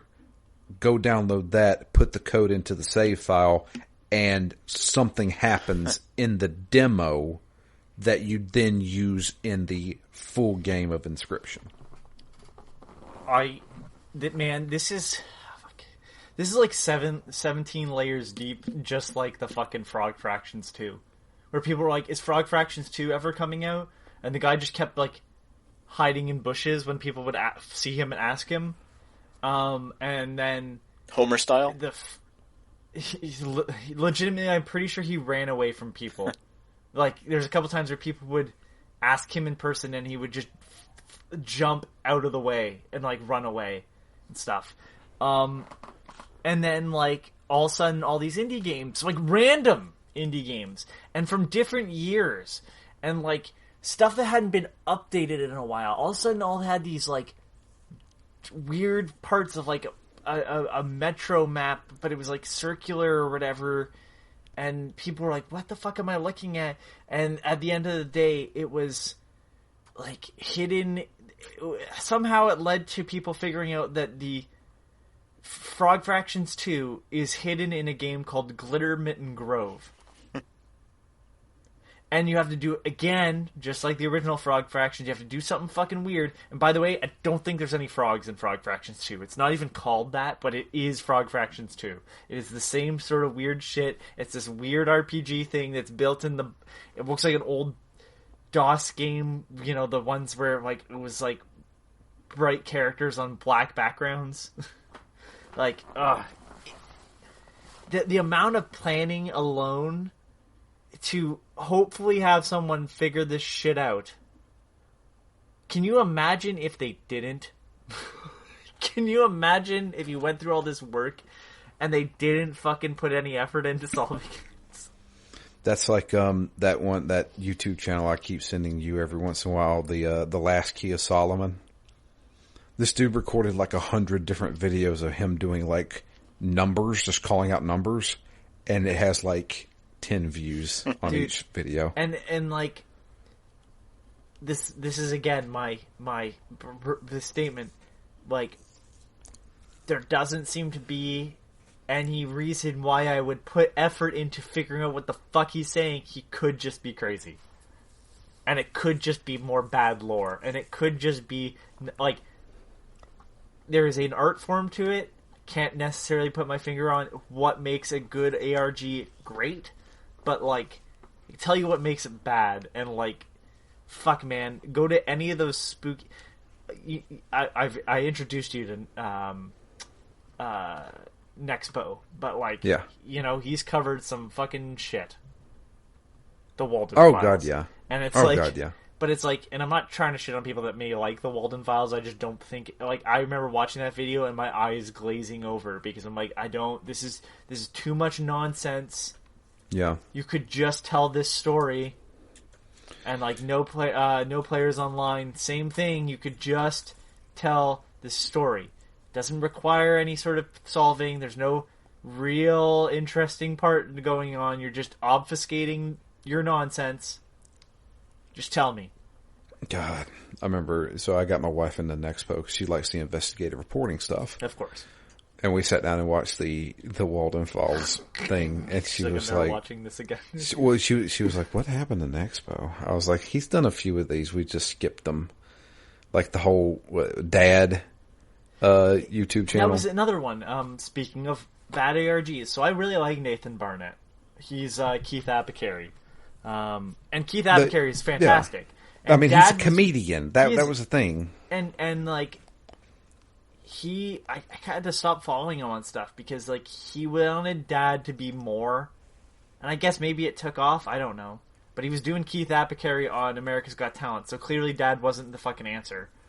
And it was just this really, it started off, like, fine, it's weird, but, like, eventually it got to the point where it was just like, okay, but, like, now you're letting this... He's, like, trying to pretend that it wasn't him anymore, and it was something else, and I was just like, man, I don't need this. Like, this isn't, like, an interesting story to me. And I don't know, it just, like, a lot of this stuff seems to just grasp people that want something deeper, but don't actually want to just read something that's more thought-provoking. Like, what was the story with Dad? Dad's creepy. Okay. I mean, that's pretty much it. I don't know. It's dumb. But, but like, you know, to bring us down a little bit, Drew, you and I, we're the dumb ones that should like that. You know? We share weird shit like that a lot. We share creepy and weird shit like that a lot, and most of the time, this stuff doesn't pay out. And, like, exactly. I don't know why, but the Inscryption one, like, even though I didn't take part in it, really solving it, like, the payoff to me, I'm like, yeah, I kind of wish I hadn't gotten involved. That's really interesting. Like, there's a lot of weird stuff in here, and, like, while I'm not necessarily needing to have Hitler somehow be added on into this game, like it's Activision trying to sell another COD game. Like, I'm like, yeah, what an interesting concept. That there's way more to this story if you want it to be. We're at least glossing over what the actual lore of this is. Go ahead. Sorry. So the old data that's actually in Inscryption is Carnoffel code, right? It's the Carnoffel code, which once you solve the ARG, details what the Carnoffel code. It doesn't actually detail what the Carnoffel code is. It details how they got it. So after World War II, the Soviets took Hitler's body. They found a deck of cards arranged in such a way in his pocket that it spelled out the Carnoffel code, or what they called the Carnoffel code. And apparently that is a code that can be used to summon great evil or something like that.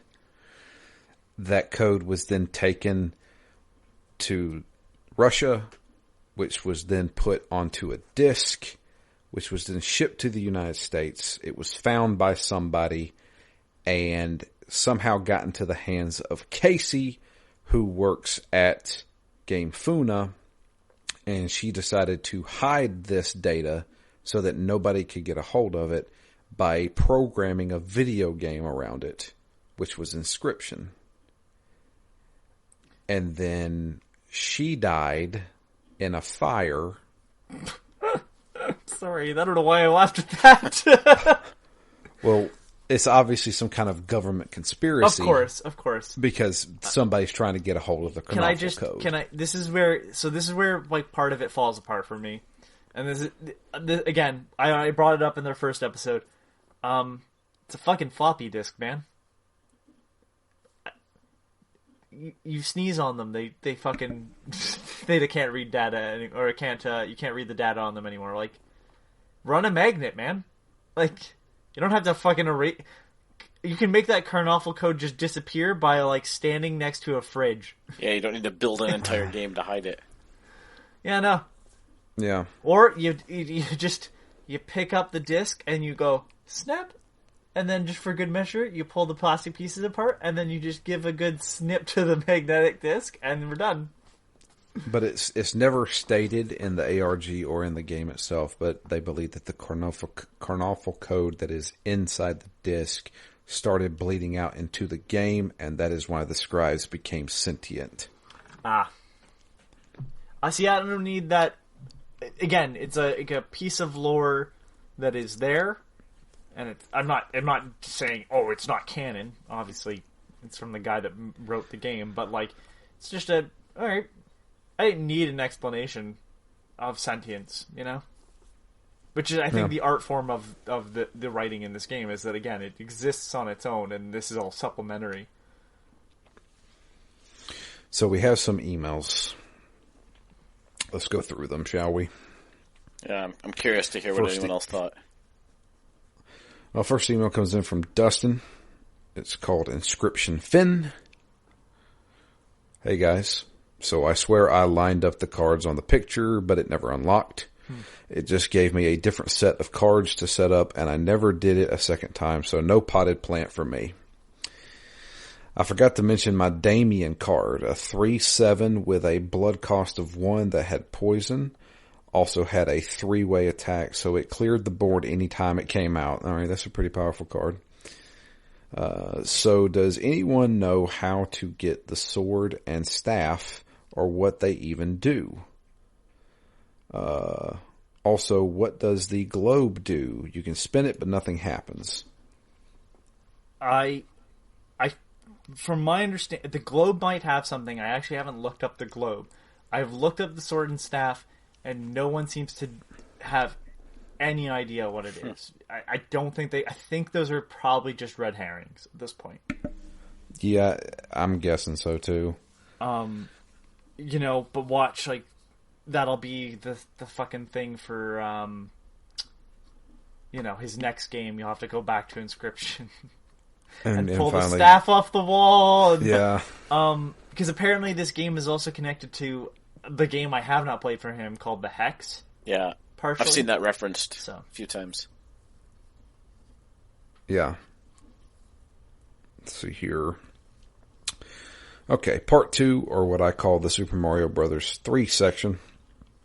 I chose the Magician deck, and stuck with it through the entire part. I went to the Witch first, but she was tough, so I went up to Leshy, and without,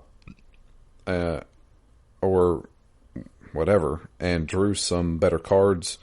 Then I finished off the Witch, got a hunch the robot was behind everything. Went and killed him, and then did the Magician last, and chose to replace him, even though I suspected the robot, but it really doesn't matter. Now we start part 3. This is where the game starts to fizzle out for me. Oh. It's a mix of part 1 and 2 together, but not atmospheric as part 1. I did like how you're switching between the 4 different decks as you progress. The hardest part was the entire game for me was on my way to the Witch. There are 3 battles before the checkpoint before her lair. The 3rd battle is on a bridge, and you're confined to 3 lanes. For some reason, I failed that fight more than anything in this game, just based on crappy RNG with my cards. It didn't help that if you lost, I had to do the first 2 battles over. I did manage to get past it and finish up all the areas pretty easily. Then the ending. I don't like the ending. I don't know how it leaves you with more questions than answers. It doesn't do a good job of explaining the overall story, too. I picked up on most of it, but after reading an article explaining the ending, I missed some major things. One of them being a character sprite from the previous game that the Hex briefly appears on the game Funa agent's face as she shoots him. Possible spoilers for the Hex, but people are theorizing this character might have escaped the game and is trying to get the old data for itself to take over the world or something. I didn't know this game was tied to his previous work, so I went back and played Pony Island just in case there was lore from that, but nothing really stuck out as being important for this game. I briefly looked at the Hex, and yeah, I doubt I'll play that game. I do find it annoying that there is carryover from the Hex when you think this is a standalone title, which basically is, besides the ending. I really don't like the hidden ending. It's not even available yet. When did you play this? I think I played it recently. Yeah. I mean, it's there. I mean, it's only like 8 seconds, but it's there. Yeah, it's. I think it's more of a. I don't know. Maybe you meant like accessible in the game to like everyone. Yeah, it's a YouTube video that is unlisted. You had to have a link to get to it. Okay, so rolling back to Yik, Yik has an alternate ending that is a happier ending. And again, playing into the whole "you're part of the video game" storyline. The joke is that you'll never be that Alex because you literally can't play it. It is an ending that only exists on YouTube. That is a much happier ending. Did I mention that game is kind of filled with spite? Because that game has a lot of spite towards the player, which is shitty when you're selling a game to this. Yeah. God. I'm not a fan of these games that hide these encrypted codes, whether it's Morse code or tweaking the game files. Oh yeah, that's another thing. The start button that was flashing, that was Morse code. No. No. It might be clever for an Easter egg or whatever, but this game takes it to an entirely new level. The 4th encryption had them filling out an order form, and the creator had to shut it down since he received so many already, and now it's just hurry up and wait for the next piece in the puzzle. I mean, yeah, this type of crap is cool for the 0.0003421% of people that are smart enough and patient enough to comb over every last bit of code in the game, but I'm not that person, so I rely on the internet to let me know what I missed. I honestly don't think it will add much to the ending anyway. He must have beat this game before the ARG finished. Well, maybe he did. All I have to say is, like, to me, this might be just like a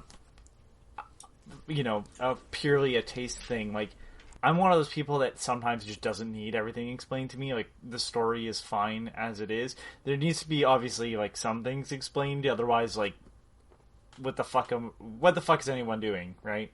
But, the only thing that I didn't understand was, like, that I didn't put together was that I was playing Inscryption, so therefore the transcendence actually happened. That was the only part that I hadn't put together until I watched that video and went, oh, fucking me, okay, got it now. Yeah. Otherwise, I was just like, yeah, it was a pretty fun card game. There was a story to it. I stopped the bad guy, I guess. And, everybody, like, there was a reason why they were locking him away in cards and shit, and, like, the game's sentient, so they want the disc back, and this is before I knew about, they saved Hitler's brain type shit was involved, but, like, to me, that was enough. Like, again, I wasn't writing this game, because I gave it a 10, so I have to take some credit for potentially pushing people in the direction of it, and them not liking it. I wasn't giving this game a 10 because, oh, look, the narrative's one of the best things that's ever happened. It's, hey, this is a really good narrative that plays a lot with video game mechanics, and it's a very good video game. It's not just one of those weird, like, I don't know, there's a bunch of, like, games like Portal-esque stuff that wants to be more than a video game, but it's like at the end of the day, it's just like, this is kind of just a big joke. There's, like, Don't Push the Button, which has a 3D version that kind of feels Portal-ish, and it's like, don't push the button. So you push the button, and then you have to solve a bunch of other parts of the thing because you press the button, and you can just finish the game by not pressing the button. Sorry, it's Don't Press Anything. That's what it's called. And it's like, well, I get it, but, like, at the end of the day, like, this is literally just a kind of a gag that ends pretty quickly, and it's like, no, this is a very good card game, and then here's some weird shit that we're gonna do that, again, only a video game can do. Right. It says, this game is really good. It has four different card games in it that are all fun to play. Part 1 of this game is amazing and honestly the best part. I would have been content with just that part of the game with more puzzles and 4 different playthroughs with the 4 different decks, and I could have gone without the real world mystery. I think it would have been a stronger game without it. The real world stuff just muddles everything. So why is it that when you continue the game at the start, you're in a cabin, but when you start a new game, it reverts to a 2D game? I thought that was weird. Well, that's the actual game that's on the disc. Yeah, you're playing a corrupted thing beforehand. Yeah, you're playing the AIs become sentient and has changed the game, basically. The game is hard to recommend to people since you can't tell them anything about it, but I still think it's worth playing for sure. Is it a 10 out of 10? Hell no, it's probably an 8. Anyway, see you next game. P.S. The Witness is the best puzzle game since Tetris. Yeah, man. It sucks it's not friendly or audio impaired or colorblind people, but that doesn't make it any less brilliant. Maybe there's mods out there to fix those issues. You know what? That's a fair statement. I'm not criticizing the actual puzzle aspect of The Witness. Like, it's kind of hard to when, I did enjoy some of it. The issue I have is, unfortunately, Jonathan Blow, and part of his game philosophy. And I mean, I say this as someone that plays, we all play lots of video games. Dustin, you play a lot of video games. Drew, Matt, you play a lot of video games. Everybody listening probably does too. You start to pick up on, like, the ways people try to incorporate the audience. And video games are an interactive medium. If you want to make something that is strictly, you're making it for you and audiences can either enjoy it or not, maybe try movies. That works more. Like, you know, that's how you get your auteurs. But, like, that doesn't really work in video games because it's a mass market. So when Jonathan Blow's sort of, like, shtick is that I'm smarter than you are, because that's kind of his shtick. Like, he did it in Braid, and then he did it with The Witness. To overlook something kind of that minor, I'm going to call you out for it. Not because it should be there, because if there's one thing that I'm consistent on, it's about being able to play games. Everybody should be able to play whatever they want. Not so much platform-wise, because that's a totally different conversation, but, like, for, you know, people that, you know, can't see color or are deaf or, like, maybe only have one hand. Like, accessibility, important. So to come out of the gate and kind of be like, I'm smarter than you are, and to overlook something, I'm going to be like, fuckhead, you forgot that. And again, it's his attitude and this idea that he's so much smarter than every other game creator. It's like, I've shit on Hideo Kojima in the past for kind of being up his own ass with stories, but, like, I don't think he ever thinks himself better than anybody else in terms of his game design. Yeah. And, like, that is a thing where it's like, I can only point to, I guess maybe I could point to Phil Fish, but I don't even think he's that bad. And speaking of ARGs too, but you know, it's one thing that's like Jonathan Blow just really wants you to know how smart he is.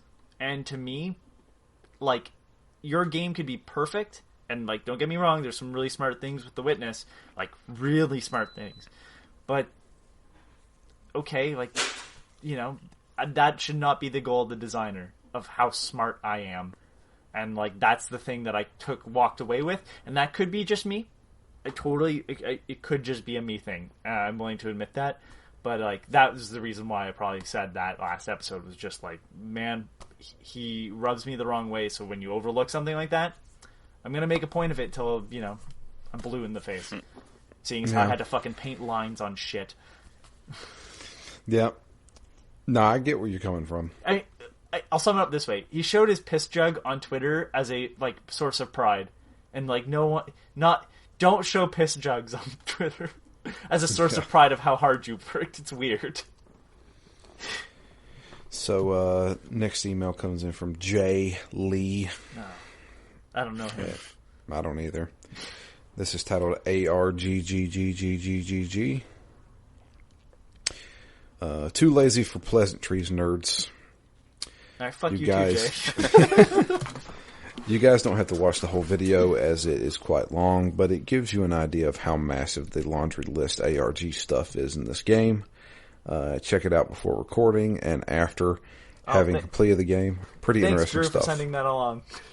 Well, I couldn't help it. I'll send it to you now. I tried to talk about it as much as I can. And last email comes in from Jamie. Now, this was sent January 20th, so it was for last week's episode, but I'm going to read it out. It says, hi guys, I am not a card game person. I'm talking all card games. I've played a little Hearthstone until it got overcomplicated. I played literally one game of Gwent and Witcher and hated it. So I'm not entirely sure why I picked this game up. Maybe because I like puzzles, and this has a bit of that too. I remember the first card game starting and thinking, I'm going to hate this, but for whatever reason, I decided to give it a go. It took me a really long time to get used to the mechanics, mostly because I was trying so hard not to die. Then I realized I wasn't really getting ahead until I understood that dying is supposed to happen and really, really helps down the road. I love the around the cabin stuff, looking for clues around the cabin, trying to figure out the puzzles were super fun. I also got up and went to get the gold teeth from the skull as much as possible. Listening to your last email, I had all the same feelings. Anytime I knew something had changed in the room, I was clamoring to get out of the chair and go explore to see what had changed. So for the first act, I got all the cards in the cabinet, the safe, the dagger from the squirrel so I could cut my eye out and solve the cuckoo clock. The jar the of way goo. that's written, Yeah. written is like, oh yeah, that's really disturbing when I think about it that way. I know. I have to get the dagger from the squirrel to cut my eye out. Yeah, to solve the cuckoo clock. So the cuckoo. The jar of goo. Some random card under the safe, which I never saw again and have no idea what it was. I don't know about that one. What? And the potted plant Matt mentioned.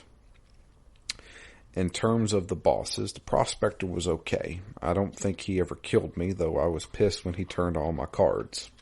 The angler was easy once I figured out that he grabs every other card placement, so you can place a card, then the next round always just leave a squirrel on the board, ideally in front of one of those kingfishers. Then he will pull it back and he can't attack you in that column anymore. So that makes the rest of the round super easy. I got really, really good at beating those two because I really struggled with the trapper/trader battle and had to do it all over again and again and again. Eventually I found that whenever I died, how far I got really depended on two things. One, good death cards, and two, getting a good totem from the wood carver. Then I had a squirrel blood totem life, so was so much easier. It took me a really long time to see the benefit of the totem, but once I did, it was so much easier. That way, anytime you play a squirrel, it's worth 3 blood. So it opened up way more options for my cards. I lost once to Leshy, then I beat him on the second try. It took me forever to get to that second try though. Still, I only fought the moon once, and it died in my first strike because I had a card with a skull. Oh, so that was the easiest part yet. And my boon was draw twice, so that made it so much easier. Huh. So then we get the videos, which were great, and I loved when he finds a floppy disk and has to go order a drive for it. Like Anthony, I googled the coordinates. Would have been more fun if it was an actual place or something cool showed up online. I chose to take the place of Leshy. Still don't really know what that means, though when I went to the second act and walked around the 4 different areas, the first person I beat was whoever was the stink bug. I haven't really gone much farther yet. Just got into the new area and started playing a few skeletons. Not sure I like the format of this bit. I don't love the card games this way, and I'm a little worried that there will end up being way too many types of cards. I find it I always struggle with card games the more types of cards there are. I'm not great with deck building games, and when there are so many possible types of decks you can build, I find it even harder to strategize. But I'm still really enjoying this game, and I'll definitely keep playing. Lastly, I love all the little secrets in this game. My mind was blown when Matt mentioned that you can feed the ringworm to people around the fire. I wish I had thought of that. Thanks for letting me know about this game. Really enjoying it, Jamie. You know what? Now that Jamie mentioned it, I didn't even think about it. Like, yeah, the second part of this game is the only part where you build a deck. Yeah. Yeah. Like, there's even a auto build button. Yeah, like, oh, man. So, I think, like, reflecting on this, like, as we've talked about it, maybe 10 out of 10 was too high, but, like, I came off the game, I want more. Like, I think that's the thing that most games I finish, especially when I review them, I finish them and I kind of am just glad that they're done. Maybe that's too much just inside baseball. But like, you know, most times it's just like, fuck, okay, I'm done with this, moving on. And at the end of Inscryption, I went, that was really good. I think that game, like, there is not a part of that game that I really can point at and go, that's where this game falls apart. You know, or this one segment of the game was bad. And all I can think of is, like, and think of where they can go with this. Like, it can get better, it doesn't need to. And that's usually not the case. Like, usually, like, you go, the jumping could be a bit tighter, or whatever. Obviously, it doesn't work here because there's no jumping, but, like, the puzzles, they could... But, like, the puzzles really aren't necessary to finish the game. Yeah, the Leshy cabin, you kind of need the cards, the character cards, but, like, those are the easier of the puzzles. Yeah. And the harder ones are, like, stronger cards that help, but, you don't need to... and you can brute force a lot of the puzzles in Leshy's cabin as well, unlike PO3's. And so, it's like... And it wades you into the mechanics. It doesn't start throwing the undead cards at you until, like, you've been through a couple times, and that's when they're like, oh yeah, you can summon this one with bones, and it's like just the perfect amount of learning. And it's like, again, it's just this, they've thought about everything, and maybe that shows in the fact that their ARG is as complex as it is. But it's like, no, they're not going to throw you in and have you build a deck, which is like every other card game that you can play is like, here's a deck of cards, figure it out. So, I don't know. It was just this really weird experience. It does a lot that's, again, even his previous game didn't do. And now that I was worried, I didn't want to spoil for Dustin, but spoilers for Pony Island, everybody. Be careful. I will be playing, or at least trying, Pony Island and the Hex.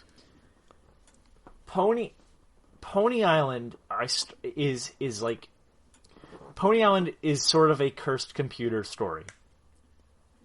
And there is a moment in that game that it tells you to focus on one part of the screen.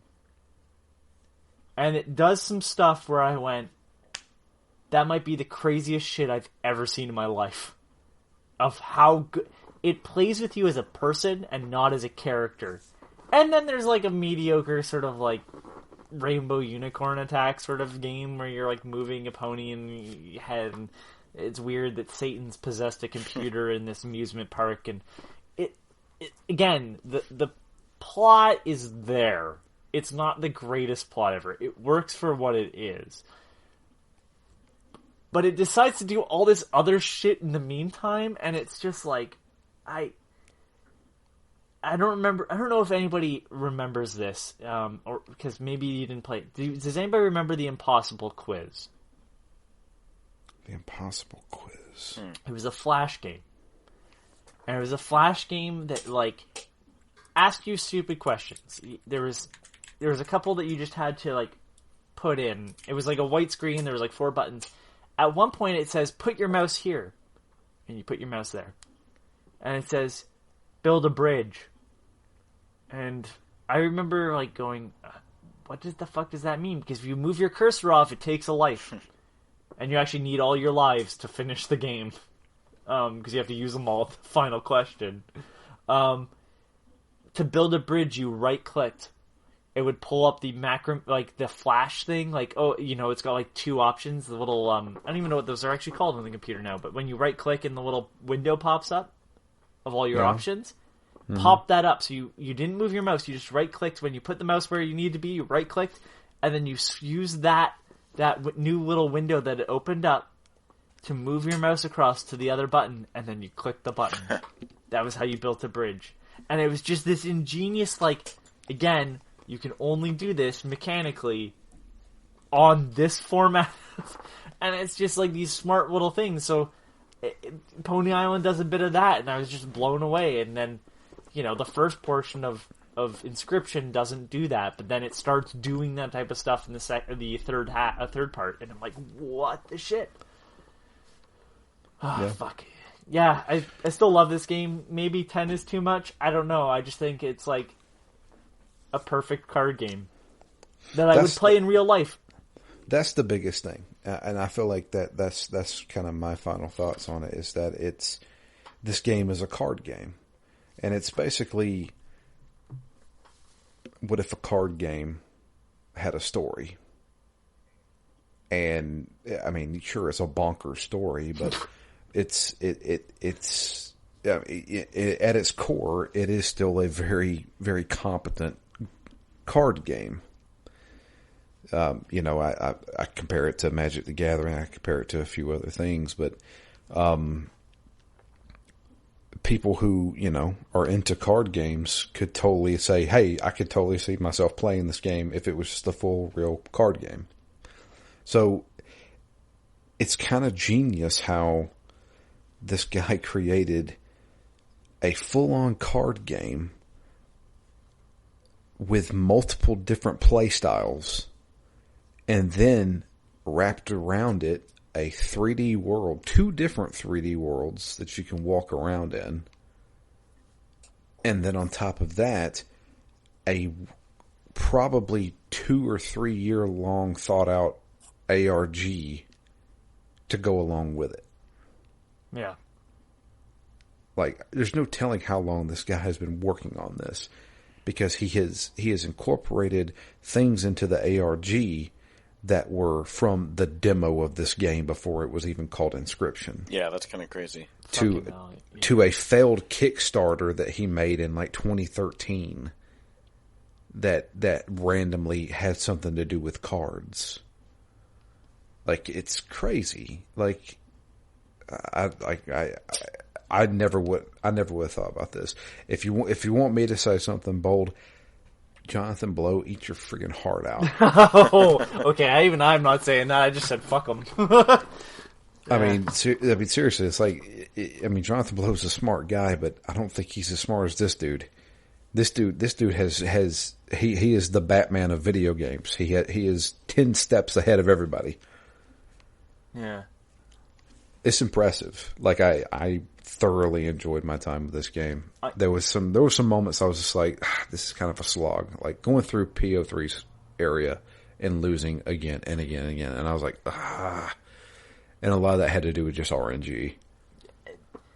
That's the only, like, I guess that's the other thing that I could have said. Like, RNG, but if I'm saying it's a card game, you better expect RNG. Like, yeah, I'm that's playing, true. so I now and then I pick up the Yu-Gi-Oh one that I have on my Switch because it allows me to play with the more classic cards, and it gives you a deck because you're going through, like, battles from the TV show. Who gives a shit?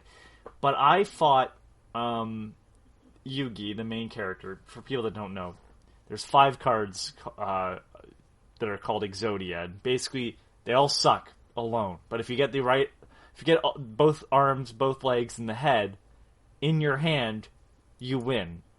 Now, back when the rules were very basic in the actual card game, you could just cheese it by having cards called Pot of Greed, and they had to ban that card because people would just load their deck with, like, because there's no, like, you have to have this many spell cards and this many trap cards. It was kind of like freeform. You could have one monster in your deck if you wanted to.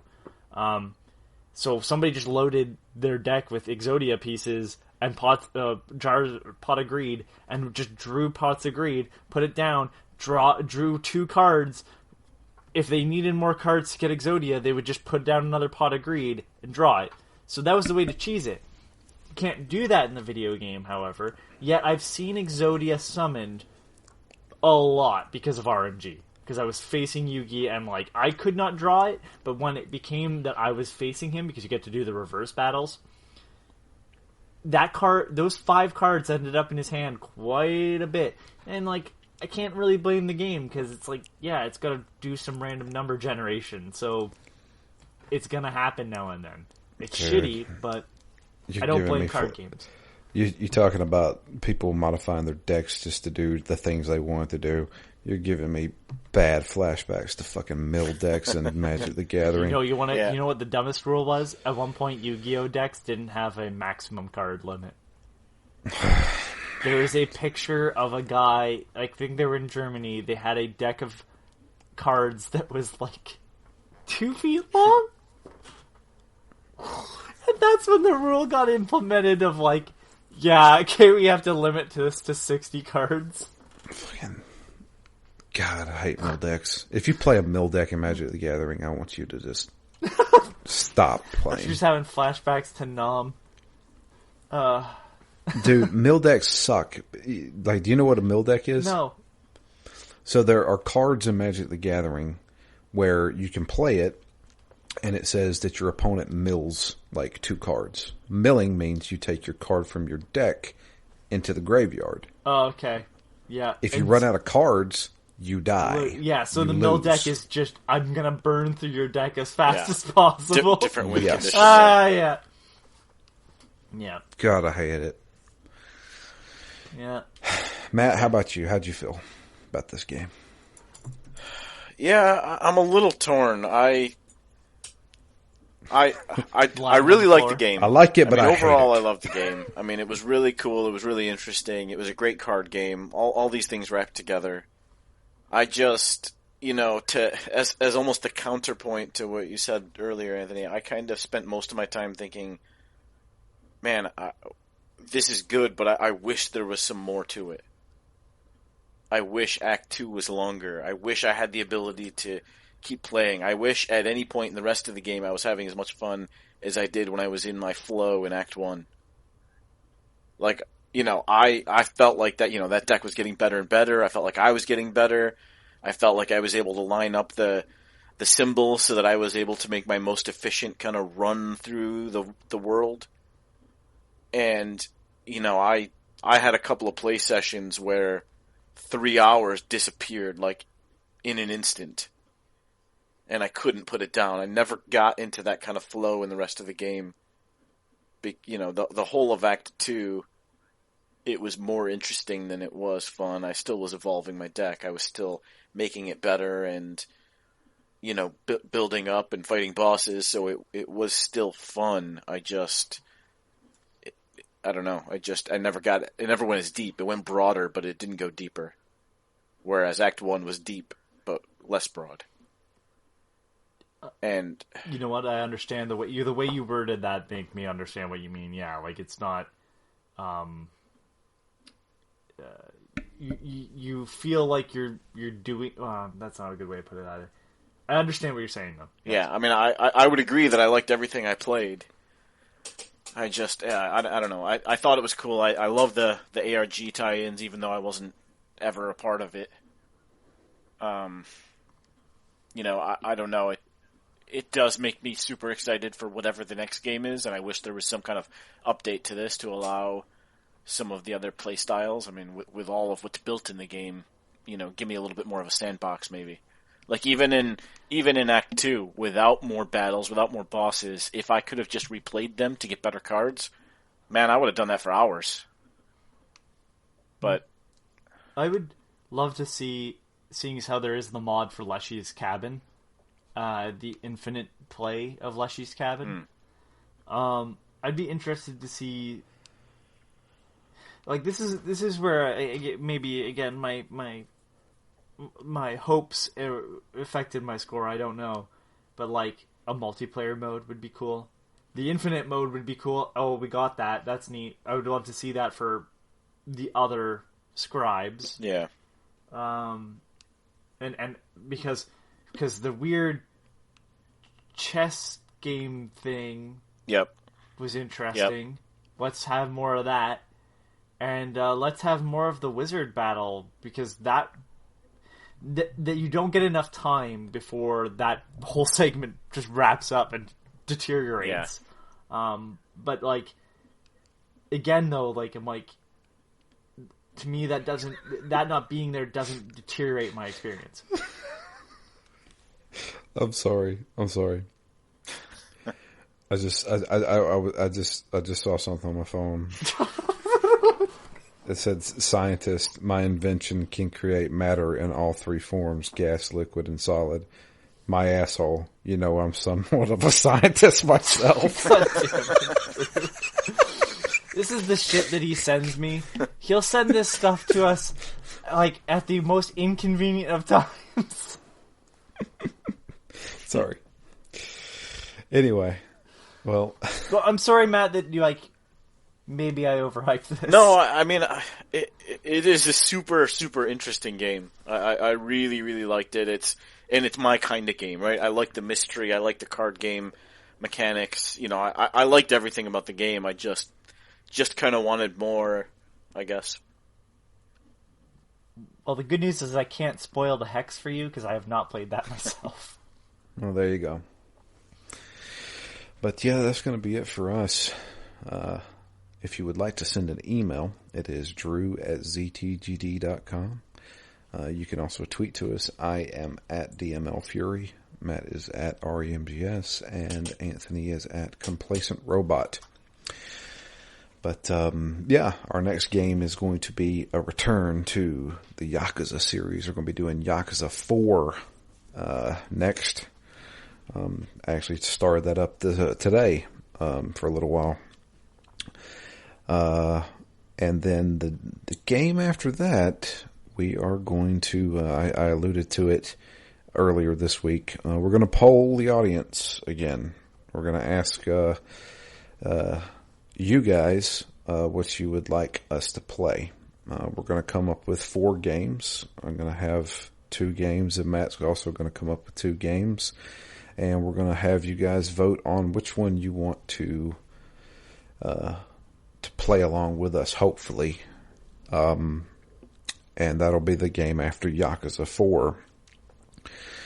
So look for, it'll be on the Phoenix Down Twitter, at ZTGD Phoenix Down.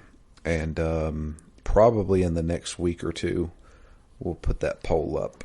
And I'm just seeing everybody writing in, like, not accepting any of the options and just writing in Xenosaga.